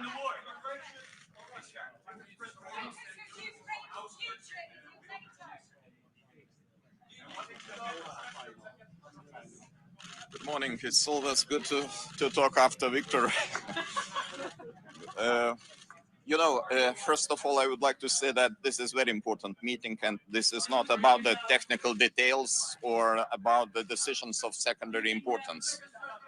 I think we should choose a motto, make NATO great again. And in the center of this ambition is 5% level of spending. 5% do not deter. The percentages do not fight on the battlefield, but they must be translated into the cash, and the cash should be translated into real capabilities. We have to admit we are lagging behind of Russia. And Russia is producing much more equipment and ammunition as we taken together. So for Baltic countries, for the Lithuania I represent, it's pretty clear that we even don't need the transitional periods. We are ready to do our job right now, 4% this year. And next year, we intend to spend 5.25% of our GDP, keeping that level of spending until 2030. I would like to extend my gratitude to President Donald Trump, because without his engagement, I can imagine that we would discuss probably the level of 2.5% with no clear outcome and positive outcome. Probably those discussions will lead to nothing. So sometimes the external pressure of our biggest ally is very useful in order to get the point, to understand the, heat of the moment and to do our job. Why we need 5% in my country? We need in order to modernize our army, to create the national division, and to be ready to grant the best conditions for our allies, for our best friends and allies, Germany, United States. The 1,000 soldiers are stationed in Lithuania, United States soldiers. We have very ambitious plan to have full-scale German brigade until 2027. So for that, we need financial resources, and we are ready to do that. Sorry, it's not. Mr. Orban just said that actually the biggest threat to Europe is lack of competition, lack of competitiveness. When he was asked if Mr. Putin is the biggest threat, I presume you believe Mr. Putin. I could agree with Victor in this regard, that competition is important. But we should understand very well, without the security, without our readiness to defend every inch of allied territories, all other remaining issues are just not relevant. Because if we lose our territorial integrity and independence, why we need this competitiveness? For what? Do you believe Donald Trump would come to your aid if you were attacked? Do you believe Donald Trump would come to your aid if you were attacked? I believe here in Article 5, and I think that Article 5 is very simple: one for all for one. And I am looking forward to hear and to listen what will be this description of Article 5. But in my understanding, Article 5 is pretty clear. So Trump keeps changing his mind. I don't think so, and I really appreciate the President Trump. If he would not interested in the future of the NATO, why he would push these 5% on the table? I think this is very important to understand. If some person is interested to get the organization stronger, then proposals are coming, and proposals are coming from our biggest ally, and we have to respect those proposals. But Mr. President, what do you think? What is your assessment? Why Russia poses so big threat to us now? What are Mr. Putin's goals at the moment? Let's go to the year 2007, 2008. Mr. Putin said that the largest tragedy of 20th century was the collapse of Soviet Union. And if you listen what he's saying carefully, you will explain all the activities we faced in the recent decade, starting from Crimea, going to the war in Ukraine, and of course these threats. These threats are around us. And of course, we should talk not only about Ukraine, Middle East, incidents in the Baltic Sea, almost everyday incidents, attacks against the critical infrastructure. This is our reality. This is our business as usual. And this is because of Russian activities. And of course, close ally Belarus, because Belarus is another issue, and we have very long border with Belarus. And we face another kind of hybrid activities, for example, in the form of illegal and instrumentalized migration. Mr. President.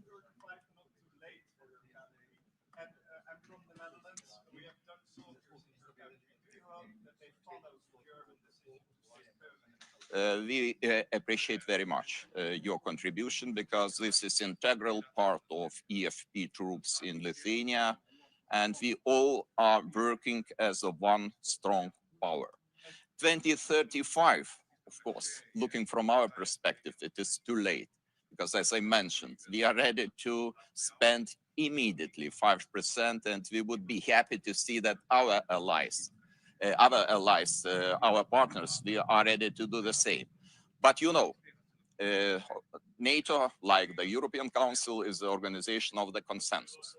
If they reach the consensus, and the consensus is 2035, let's be like that. And I hope that we will increase the financing every year, consequently, in order to reach this target. Mr. President, given that everyone seems to be as a forerunner on defense spending, how concerned are you about the flexible interpretation of the 5% target from Spain and Belgium?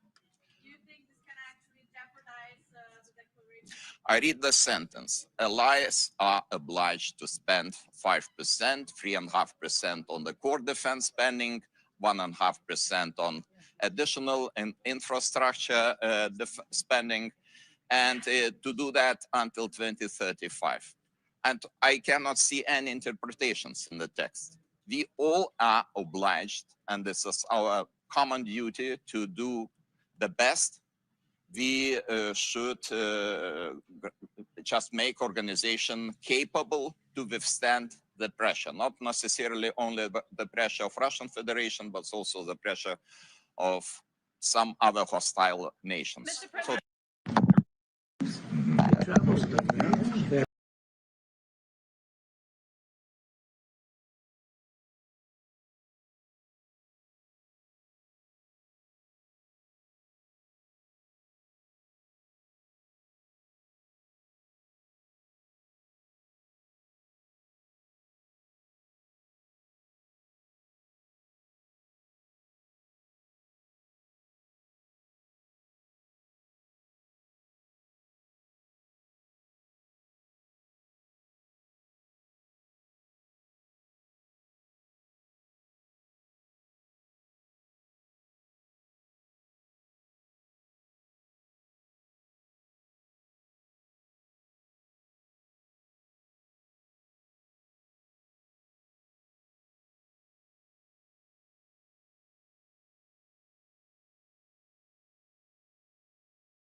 10 y 24 minutos. Tenemos en directo la llegada, la comparecencia de Donald Trump en la OTAN.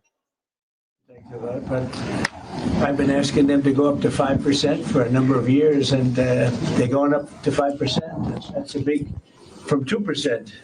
And a lot of people didn't even pay the 2%. So I think it's going to be very big news. NATO is going to become very strong with us, and I appreciate doing it. And perhaps you want to talk. Yeah, absolutely. Let me first, before I go to the spending, I just want to recognize your decisive action in Iraq.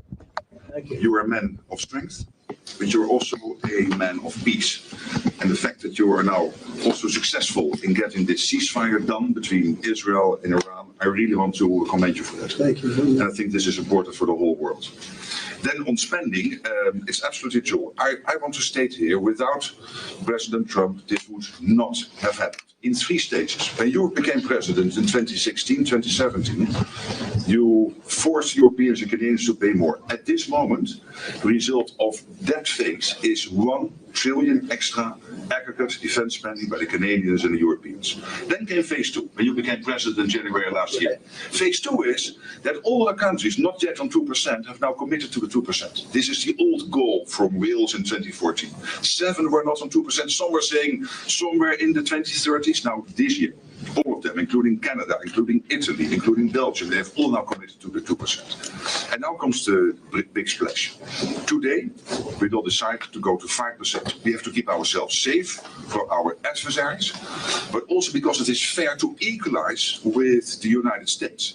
With this 5%, the Europeans and the Canadians will equalize their defense spending with the United States. So this is not about American taxpayers paying more. This is about Europeans, Canadians paying more. And again, this would not have happened. I'm really saying this here, and some people might criticize me, but then when I speak with them, they all say, yes, you're right. This would not have happened if you would not have been elected in 2016 and re-elected last year and back into office in January. So I want to thank you. Well, thank you very much. It's a great victory for everybody, I think. And we will be equalized very shortly, and that's the way it has to be. And it's going to be a lot of money, too, a lot of defense. Trillions extra. Yeah, and we have a great relationship, and we've had a great relationship from the beginning. Highly respected man. And, yeah, we appreciate you being here, too, everybody. We really do. We have a tremendous group of people on my left and a tremendous group of people on my right. They might be even better than my people. I don't know. Let's have a fight. Let's figure it out. Anyway, but we appreciate it. And we've had a tremendous relationship, Mark and I. And we've really worked on this subject for a long time. When Biden was here, it just died like everything else died. And now it's, you're going to take, I guess, a vote today, right? Absolutely. Today we will decide unanimously to do this. That's my absolute conviction. So we can't talk about it until the vote's taken, because sometimes, you know, strange things happen to us. But I think you're going to. I'm not too worried. I think you're going to do very well. Everyone's very happy about it. Go ahead. Yes. Mr. President, how is the Iran-Israel ceasefire going, in your opinion? I think very good. I think very good. Israel came back yesterday. I was so proud of them because they came back. You know, they went out because they felt there was a violation, and technically they were right, but it just wouldn't have worked out very well. And they brought the planes back. They had gone on to another journey because there was a little bit of a violation, and I said, you got to get them back. And they came back, and it was a great thing, and it's going very well. Mr. President, what is your response to the Foreign Minister saying he still wants to enrich nuclear? Hello, Katie. She's so great, this one. Any question she asks, I'll answer. Well, maybe I better not say that. What was your question? What is your response to the Iranian Foreign Minister continuing to say Iran will enrich uranium and pursue nuclear weapons? Well, I don't know if they've said that, but I'll tell you, the last thing they want to do is enrich anything right now. They want to recover. And we won't let that happen. Number one, militarily, we won't. I think we'll end up having somewhat of a relationship with Iran. I see it. Look, I've had a relationship over the last 4 days. They agreed to the ceasefire. And it was a very equal agreement. They both said, that's enough. They both said it. But no, they won't do that. The last thing they want to do, Katie, is enrich. They're not looking to. They're not. Can you imagine after all of that, they're going to say, "Oh, let's go and do a bomb." You know, there could be a day in the future, and then somebody else taking our place will be saying, "Don't do it," and maybe they won't do it as well. I don't know, but they're not going to have a bomb, and they're not going to enrich. And we believe all of the stuff is down there. We don't think they had nearly the time, because to get that out is a very difficult thing. It's not like moving a package or taking this carpet up and moving it. It's very difficult. It's very dangerous to do. We believe it's all down there. We had a tremendous victory, a tremendous hit, and because of that, I don't think they would have been down there, because they knew we were coming. When they know we're coming, they're not going to be down in that 30 stories underground. So no, I think it was just a tremendous victory for everybody, including Iran. Look, they've got a country, and they've got oil, and they're very smart people, and they can come back. Israel got hit very hard, especially the last couple of days. Israel was hit really hard. Those ballistic missiles, boy, they took out a lot of buildings. And they've been great. Bibi Netanyahu should be very proud of himself. And they've really been great. But they're not going to be building bombs for a long time. Mr. President, what's your reaction to the intelligence reports saying that the Iranian nuclear sites were only partially devastated, not entirely? Yeah, well, they said it was actually, the report said it could have been they don't know. I mean, they did a report. I could have Pete talk to it, because his department did the report. They really don't know. I think Israel's going to be telling us very soon, because Bibi is going to have people involved in that whole situation. We hear it was obliteration. It was a virtual obliteration. When you take a look at the ground above, don't forget, the flame is all underground. But everything above, if you look at the before and the after picture, everything above is burned black, the trees, everything. There's one building, but that's a building that sunk substantially into the granite, so that, the fire goes right over it. I believe it was total obliteration. I believe they didn't have a chance to get anything out, because we acted fast. If it would have taken 2 weeks, maybe, but it's very hard to remove that kind of material. Very hard and very dangerous for them to remove it. Plus, they knew we were coming. And if they know we're coming, they're not going to be down there. There aren't too many people that are going to be down there. Pete, do you have something to say about that? Well, Mr. President, when you talk to the people who built the bombs, understand what those bombs can do, and deliver those bombs, they landed precisely where they were supposed to. So it was a flawless mission. Flawless. Right down where we knew they needed to enter. And given the 30,000 pounds of explosives and capability of those munitions, it was devastation underneath Fordo. And the amount of munitions, 6 per location, any assessment that tells you it was something otherwise is speculating with other motives. And we know that, because when you actually look at the report, by the way, it was a top secret report, it was preliminary.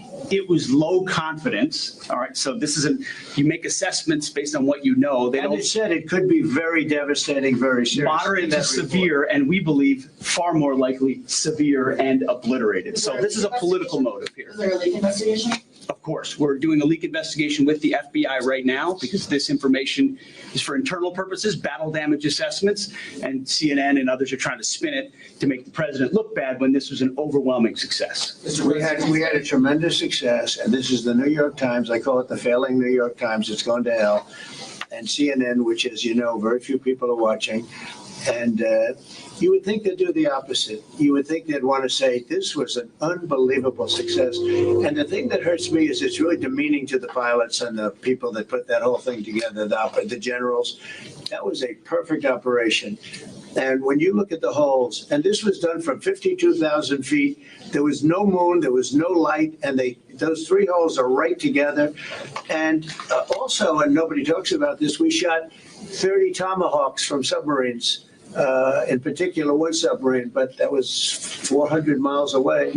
And every one of those Tomahawks hit within a foot of where they were supposed to hit. Took out a lot of buildings that Israel wasn't able to get. We took them out with Tomahawks. We don't even talk about that.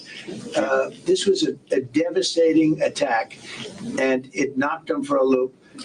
And you know, if it didn't, they wouldn't have settled. If they had won, if we didn't take it out, they wouldn't have settled. Somebody mentioned that to me last night. If that thing wasn't devastated, they would have never settled. Marco, do you have something to say? No, first of all the stuff about the intelligence, this is what a leaker is telling you the intelligence says. That's the game these people play. They read it, and then they go out and characterize it the way they want it characterized, and they're leakers. This is the game they play. So that's number one. Number two, here's a fact. The conversion facility, which you can't do a nuclear weapon without a conversion facility. We can't even find where it is, where it used to be on the map. You can't even find where it used to be because the whole thing is just blackened out. It's gone. It's wiped out. It's wiped out. Then we dropped 12 of the strongest bombs on the planet right down the hole in 2 places. Everything underneath that mountain is in bad shape. And I refer you to the statement of the IAEA, Mr. Grossi. Yes. You know what he said? He said there was Iran, the way it looked the day before the attack, and what their nuclear program looks like now. 2 very different things. They are way behind where they were just 7 days ago. Now, anything in the world can be rebuilt. But now we know where it is, and if they try to rebuild it, we'll have options there as well. But all this leaker stuff, these leakers are professional stabbers. That's what they are. They go out and they read this stuff, and then they tell you what it says against the law, but they characterize it for you in a way that's absolutely false. There's no way Iran comes to the table if somehow nothing had happened. This was complete and total obliteration. They're in bad shape. They are way behind today compared to where they were just 7 days ago because of what the president did. Marco, can I just alert you to one other aspect? So the great thing is you took out the nuclear capability of Iran. This was crucial. You did it in a way which is extremely impressive. But the signal sends to the rest of the world that this president, when it comes to it, yes, he is a man of peace, but if necessary, he is willing to use strength, the enormous strength of the American military. So I think that signal to the rest of the world, this is far beyond Iran, is extremely important. So let me also point us to that aspect of what happened. They went down, Iran went down to the site afterwards. They said it's so devastated, and they settled when they saw what we did to it. And frankly, if we didn't do that, they would have had a lot of ammunition to keep going. They wouldn't have settled. Somebody brought that up, and 2 Iranians went down to see it, and they called back and they said, this place is gone. So it's just fake news by CNN, which has got no ratings. It's a failed network. Anybody here from CNN, by the way? Because you're a really disgraceful network. MSNBC, I think, is actually worse. But they're all pretty bad. But yours is good, Katie, I'll tell you. Mr. President, You know what Marco reminded me that he did such a nice job there. It was 9 years ago I had to debate this guy. It was not easy. I think he even got better. But when you were into your little thing, I said, this is what I had to debate this guy. You think it's easy to debate him? It's not easy. How long do you think that the Iranian nuclear program has been put back by these strikes? Years? Or I think basically decades, because I don't think they'll ever do it again. I just don't think they're going to do it. I think they're going to take their oil. They're going to have some missiles, and they'll have some defense. I think they've had it. I mean, they just went through hell. I think they've had it. The last thing they want to do is enrich. They've been trying to do it. By the way, it's hard to enrich. And, you know, when you look at a site like that, very, very hard to build. Very, very hard, very expensive. They spent trillions of dollars trying to do this thing, and they didn't come up with it. And we're actually getting along with them very well right now. But had we not succeeded with that hit ended the war. That hit ended the war. I don't want to use an example of Hiroshima. I don't want to use an example of Nagasaki. But that was essentially the same thing. That ended that war. This ended that with the war. If we didn't take that out, they'd be fighting right now. Mr. President? Yeah. If the Iranians do rebuild, would the United States... If they rebuild? Would the United States strike again? And I've also got a question about Russia. But I'm not going to have to worry about that. It's gone for years. Very tough to rebuild because the whole thing has collapsed. In other words, inside, it's all collapsed. Nobody can get in to see it because it's collapsed. You can't go in to see a room that has, 10 million tons of rock in it. And the tunnels are totally collapsed. But if they rebuild? Well, they've already looked at the tunnels. This was an unbelievable hit by genius pilots and genius people in the military, and they're not being given credit for it because we have scum that's in this group, and not all of you are. You have some great reporters, but you have scum. CNN is scum. MSDNC is scum. The New York Times is scum. They're bad people. They're sick. And what they've done is they're trying to make this unbelievable victory into something less. Now, even they admit that it was hit very hard, okay? But it wasn't hit hard, it was hit brutally, and it knocked it out. The original word that I use, I guess it got us in trouble because it's a strong word. It was obliteration, and you'll see that. And it's going to come out. Israel is doing a report on it now, I understand. And I was told that they said it was total obliteration. You know, they have guys that go in there after the hit, and they said it was total obliteration.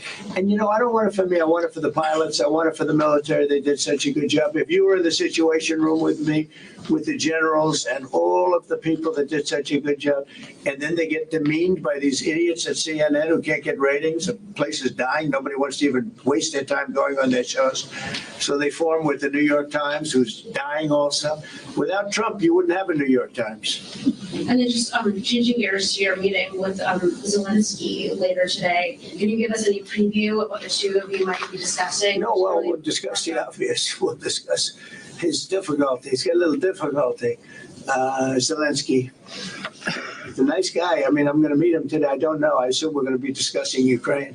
Yes. And it seems like it looks like Is it. there any restart talks there or anything that you might do? Well, we're going to see. I mean, I've spoken to Putin a lot, and he actually was very nice. He volunteered help on, as you know, on Iran. I said, no, I don't need help on Iran. I need help on Russia. Okay. I said, do me a favor. Help us on Russia, not on Iran. But he was very nice.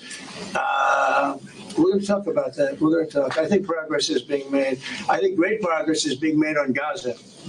I think because of this attack that we made, I think we're going to have some very good news. I was talking to Steve Witkoff, who, by the way, is terrific, and who knows more about this subject than anybody, the subject of what we were just talking about. He was on last night with Jesse and with Laura and with Sean. And boy, Susie has a great take on it. He just explains it so easily. He's really very knowledgeable. But he did tell me that Gaza is very close. One follow-up on Iran. Both you and Secretary Rubio and Hegseth mentioned the leak. But can you clarify, is the intelligence correct or is the intelligence wrong? Well, the intelligence was very inconclusive. Okay. The intelligence says we don't know. It could have been very severe. That's what the intelligence says. So I guess that's correct. But I think we can take that we don't know. It was very severe. It was obliteration. And you'd think that a media outlet would say, isn't that a great thing? I mean, more importantly for the pilots, for the military, you take their guts out. You take their absolute guts out. They had a tremendous attack. It was a complete obliteration. The other team, the other group, Iran, said, let's stop this. And you know what? Israel said it too. Very smart. They fought like hell, and then they said, let's stop. And they're going to build themselves. And I really see it as sticking. I mean, we may do papers on it, Marco. Maybe we're going to do papers. I don't even know if you need them. They're not going to be fighting each other. They've had it. They've had a big fight, like two kids in a schoolyard. You know, they fight like hell. You can't stop them. Let them fight for about 2-3 minutes. Then it's easy to stop them. And then Daddy has to sometimes use strong language. You have to use strong language. Every once in a while, you have to use a certain word. I think you have to join the house. Yes, we're going to join some other group. Yes, thank you. Katie, one last question. Do you believe she's so good. Thank you, Mr. President. She used to be very difficult, but now she. Go ahead. Do you believe that this strike on the Iranian nuclear program will lead to the release of the hostages in Gaza? I think that it helped a little bit. It showed a lot of power. Yeah, I think it helped, but we're going to get separately, even before this, we were very close to making a deal on Gaza. I think this helped, yes. Okay, thank you, Kid. Thank you, everybody. Thank you. Thank you, President.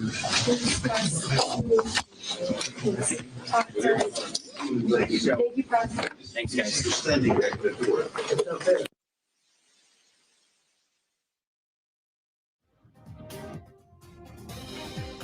Donald Trump, el presidente estadounidense, acaba de concluir esa comparecencia ante la prensa en presencia del secretario general de la OTAN.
His Excellency, Mr. Rosen Yeliaskov, Prime Minister of the Republic of Bulgaria.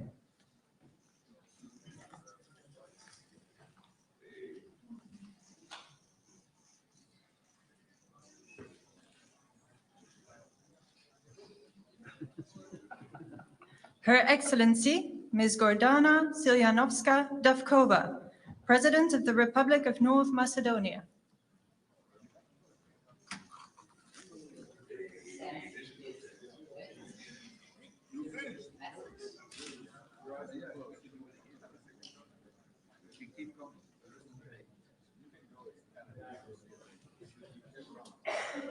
Her Excellency, Ms. Kristrún Frostadóttir, Prime Minister of the Republic of Iceland.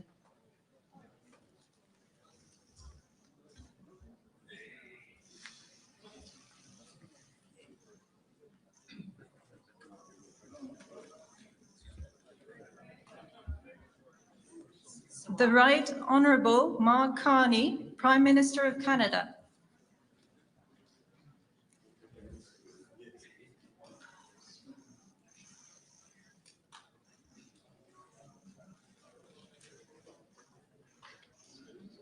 His Excellency, Mr. Kristen Michal, Prime Minister of the Republic of Estonia.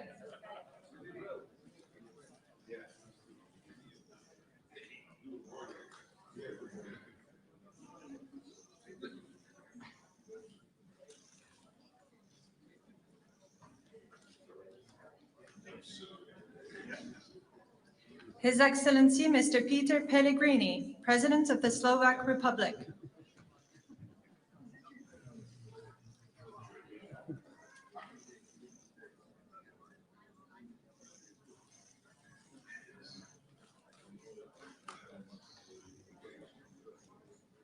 His Excellency, Mr. Pedro Sanchez, President of the Government of the Kingdom of Spain.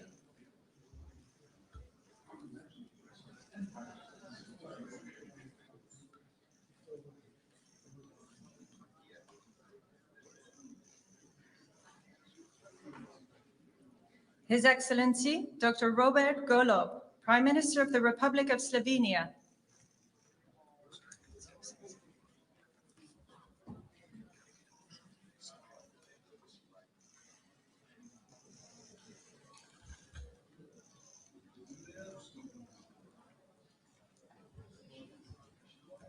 His Excellency, Mr. Jonas Gahr Støre, Prime Minister of the Kingdom of Norway.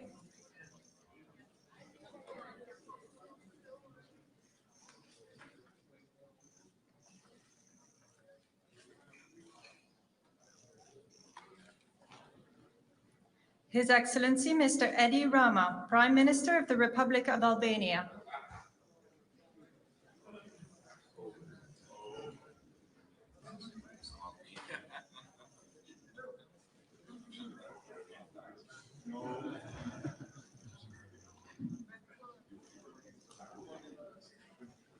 His Excellency, Mr. Gitanas Nausėda, President of the Republic of Lithuania.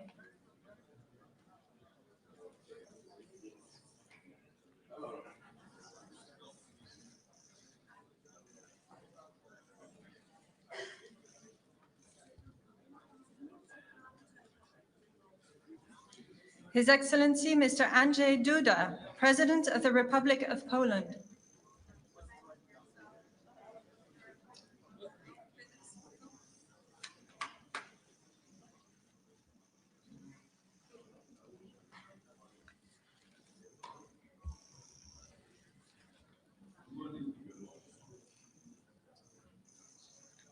His Excellency, Mr. Recep Tayyip Erdogan, President of the Republic of Turkey.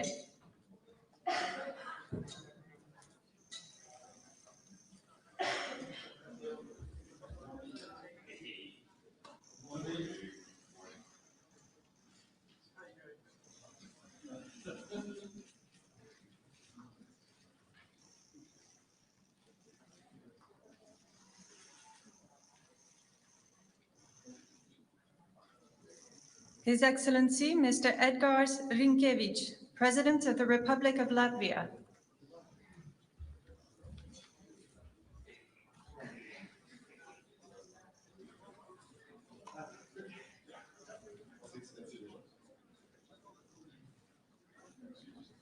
Son Excellence, Monsieur Luc Frieden, Premier ministre du Grand-Duché de Luxembourg.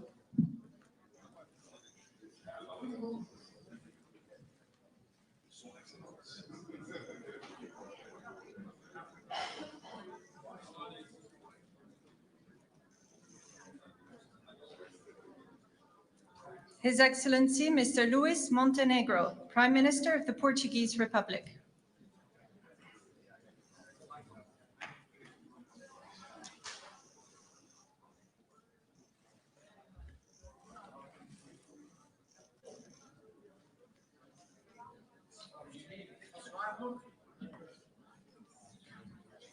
His Excellency, Mr. Ulf Kristersson, Prime Minister of the Kingdom of Sweden.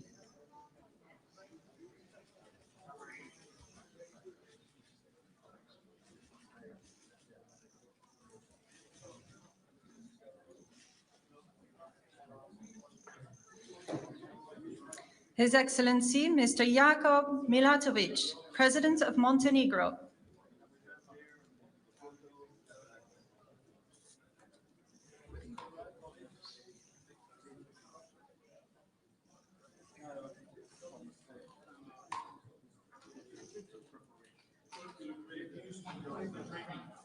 His Excellency, Mr. Peter Pavel, President of the Czech Republic.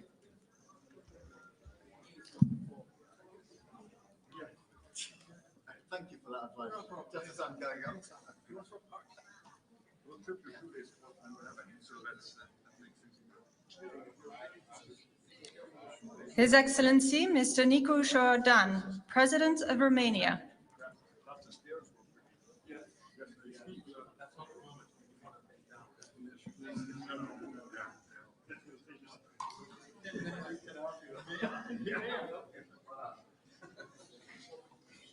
The Right Honourable Keir Starmer, Prime Minister of the United Kingdom of Great Britain and Northern Ireland.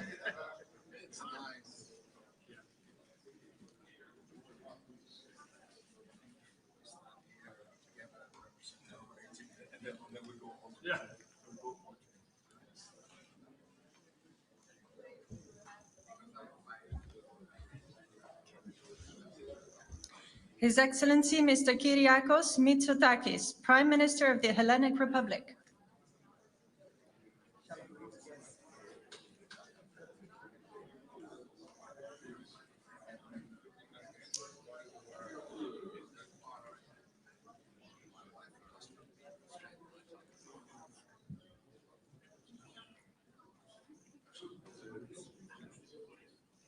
His Excellency, Mr. Alexander Stubb, President of the Republic of Finland.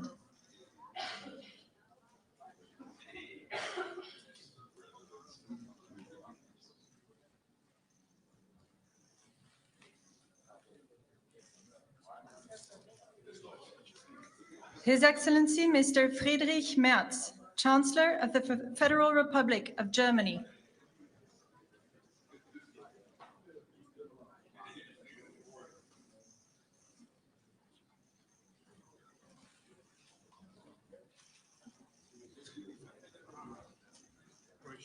Her Excellency, Ms. Mette Frederiksen, Prime Minister of the Kingdom of Denmark.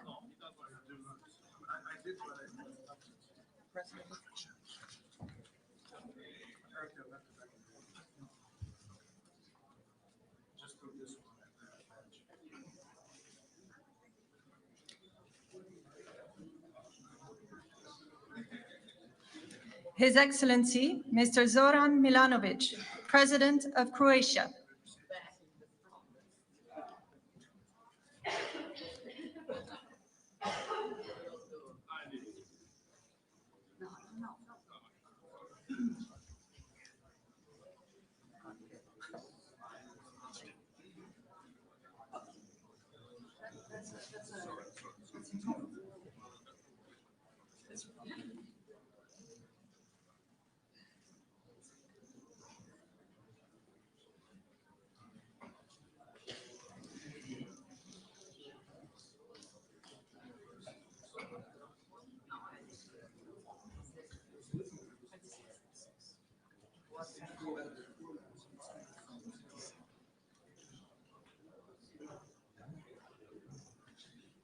His Excellency Mr. Viktor Orbán, Prime Minister of Hungary.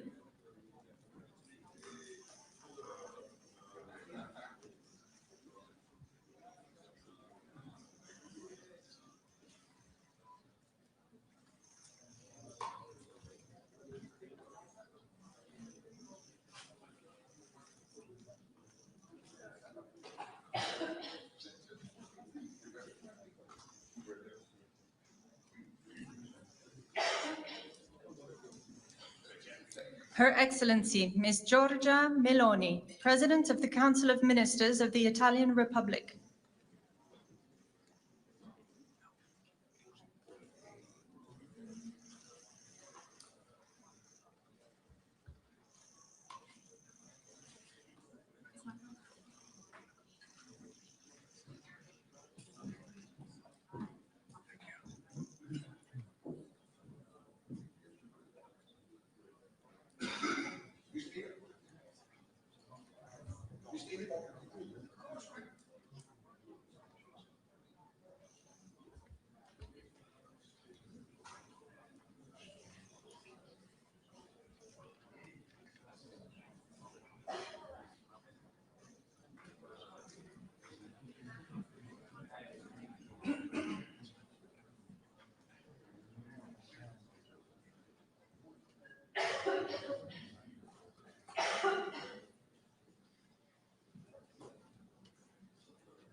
Son Excellence, Monsieur Emmanuel Macron, Président de la République française.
Doe maar. Hier heb je mijn fototoestel. Ik ga er achter dat ik een beetje in het licht sta. Dat is fijn. Oh. Mevrouw, sorry, maar heeft u weg? Even kijken, heeft u weg? En ik voel u ziek. Nee, maar gewoon er tussendoor, dat maakt niet uit. Een stukje door. Ik kan hier heel lang. Ja.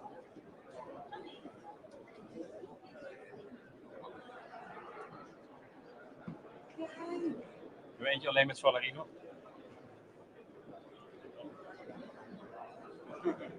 Doe maar licht. Nee. Oh, dat kan. iPhone kan alles.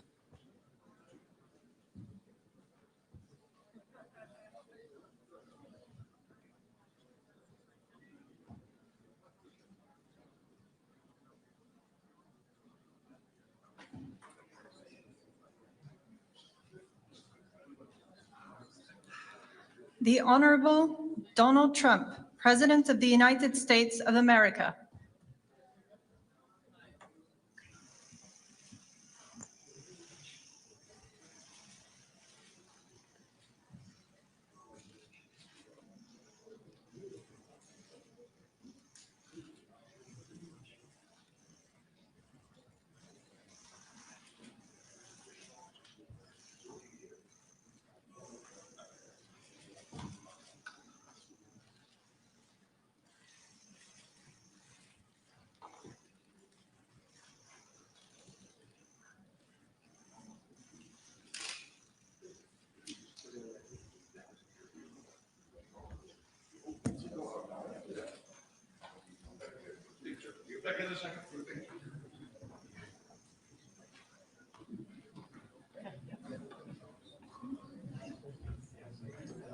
Dat is niet dat we zijn.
Ja.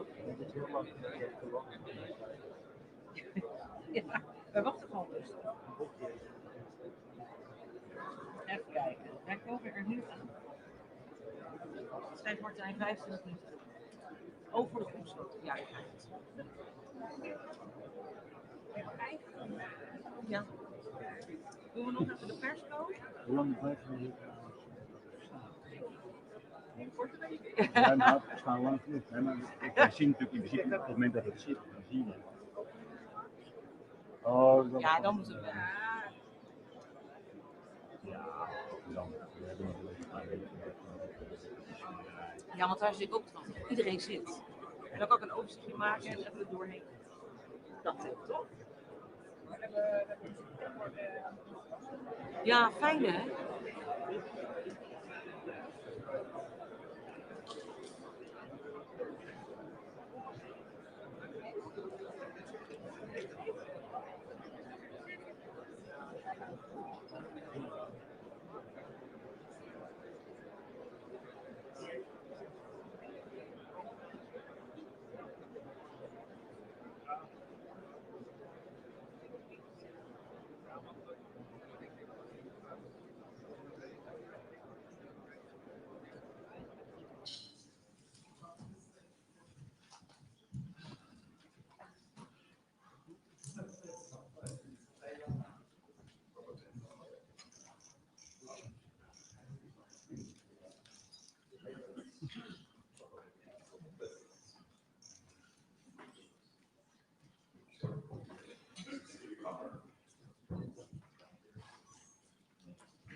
to work.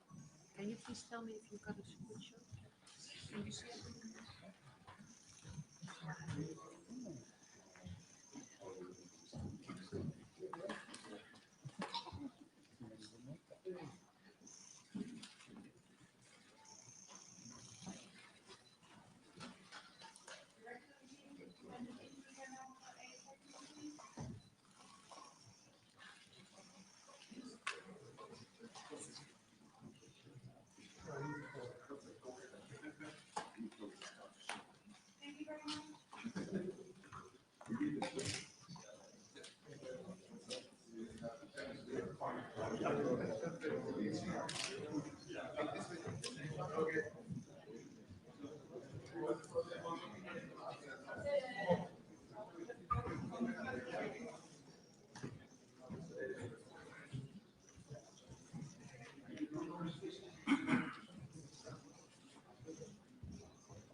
The Netherlands, a small country shaped by water and by the people who refused to give in to it. For centuries, the Dutch have battled water as generations stood united against this force, because safety isn't a given. It's something you build together. In 1949, we stood at the cradle of NATO, bound by the belief that peace is protected. Through unity and strength. Since then, NATO has shielded us, sparing 3 Dutch generations the horrors of war. As the Dutch unite against the sea, NATO allies unite to share the burden of defense and security. With deeper commitments and collaboration, we stand even stronger.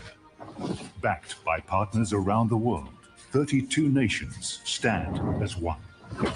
We stand firm against our foes, on land, at sea, in the skies, in space, and cyberspace. Peace is our purpose, deterrence our shield, readiness our promise. NATO is not just about nations, it's about people, leaders, soldiers, citizens, each playing their part to protect the life we built for ourselves and future generations. NATO, security through strength.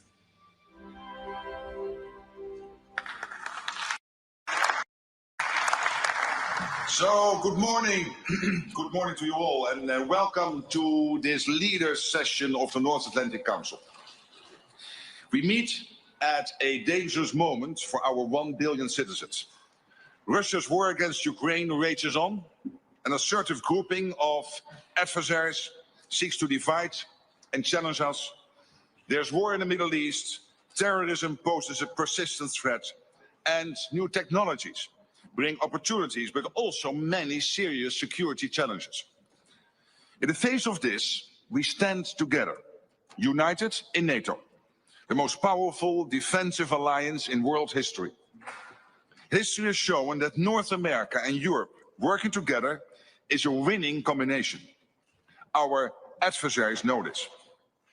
Our enduring commitment to Article 5, that an attack on one is an attack on all, sends a powerful message. In this meeting, we will take historic, transformational decisions to make our people safer through a stronger, fairer, and more lethal NATO. To make NATO stronger, we have a concrete plan for all allies to spend 5% of GDP on defense. It will go towards core defense as well as defense and security-related investments. This decision is deeply rooted in our core mission and is required to resource our plans and readiness. This will also make NATO fairer, to ensure anyone and everyone contributes their fair share for our security. For too long, one ally, the United States, carried too much of the burden of that commitment, and that changes today. President Trump, dear Donald, you made this change possible. Your leadership on this has already produced $1 trillion in extra spending from European allies since 2016. And the decisions today will produce trillions more for our common defense to make us stronger and fairer by equalizing spending between America and America's allies. Allies will also agree to further increase defense production so that our armed forces have everything they need. That means a huge expansion of our defense industrial base on both sides of the Atlantic. That's good for our security, it's good for our economies and good for our jobs. Our decisions include continuing our support to Ukraine, while also pushing for a just and lasting peace. We all want the bloodshed to stop. We call on Russia to end its aggression against Ukraine. Let me now turn to Prime Minister of the Netherlands, Dick Schoof, whose government and people are graciously hosting us here. Thank you to the media for joining us. We will continue our discussions in just a moment, but first, and with the media here, please, Dick Schoof, your introductory remarks. Thank you, Mark. Colleagues, friends, allies, on behalf of the Dutch government, welcome to The Hague. This is the NATO summit, the first NATO summit ever to be held in the Netherlands. And we are honored to have you here in the city that has been speaking in the language of peace and justice ever since the first Hague Peace Conference was held in 1899. I'm convinced that after today, The Hague will also be known as a city of collective purpose, unity and resolve. After all, we are about to write history. We are about to make decisions leading to an unprecedented increase in our collective defense spending and a new financial balance in our alliance. Both are urgent, both are necessary, and both will help make our transatlantic bond even stronger. So we can do justice to our founding principles of democracy, liberty, and the rule of law, as laid down in the Washington Treaty.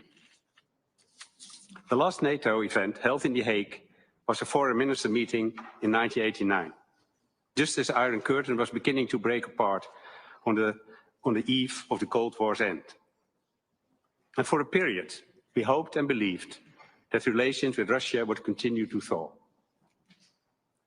But the end of history turned out to be an illusion. An illusion that was shattered for good when Russia brutally invaded Ukraine. So today, there is a renewed awareness in our ranks that peace cannot be taken for granted, that it must be protected constantly and with conviction. And yes, peace comes at a cost. We must act on this swiftly and decisively. So let's stand united and embrace the The Hague Defence Investment Plan. Let's go to work and write that history today. Thank you.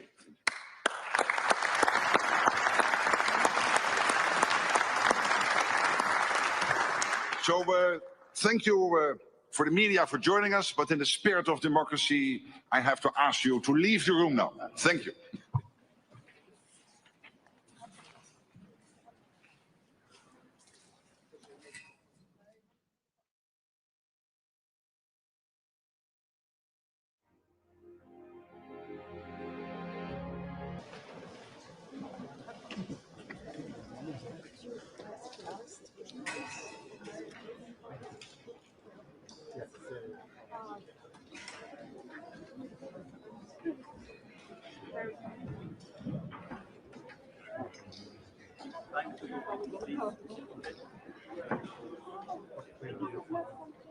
Voilà, vous voyez, on peut partir maintenant.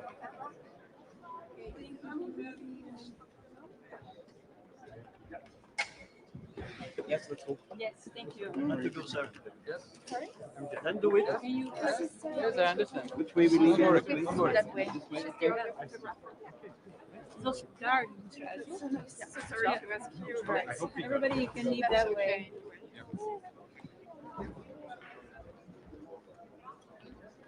Please pack your stuff now.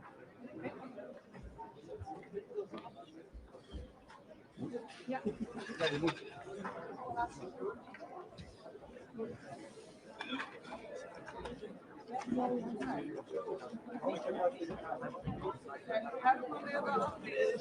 J'allais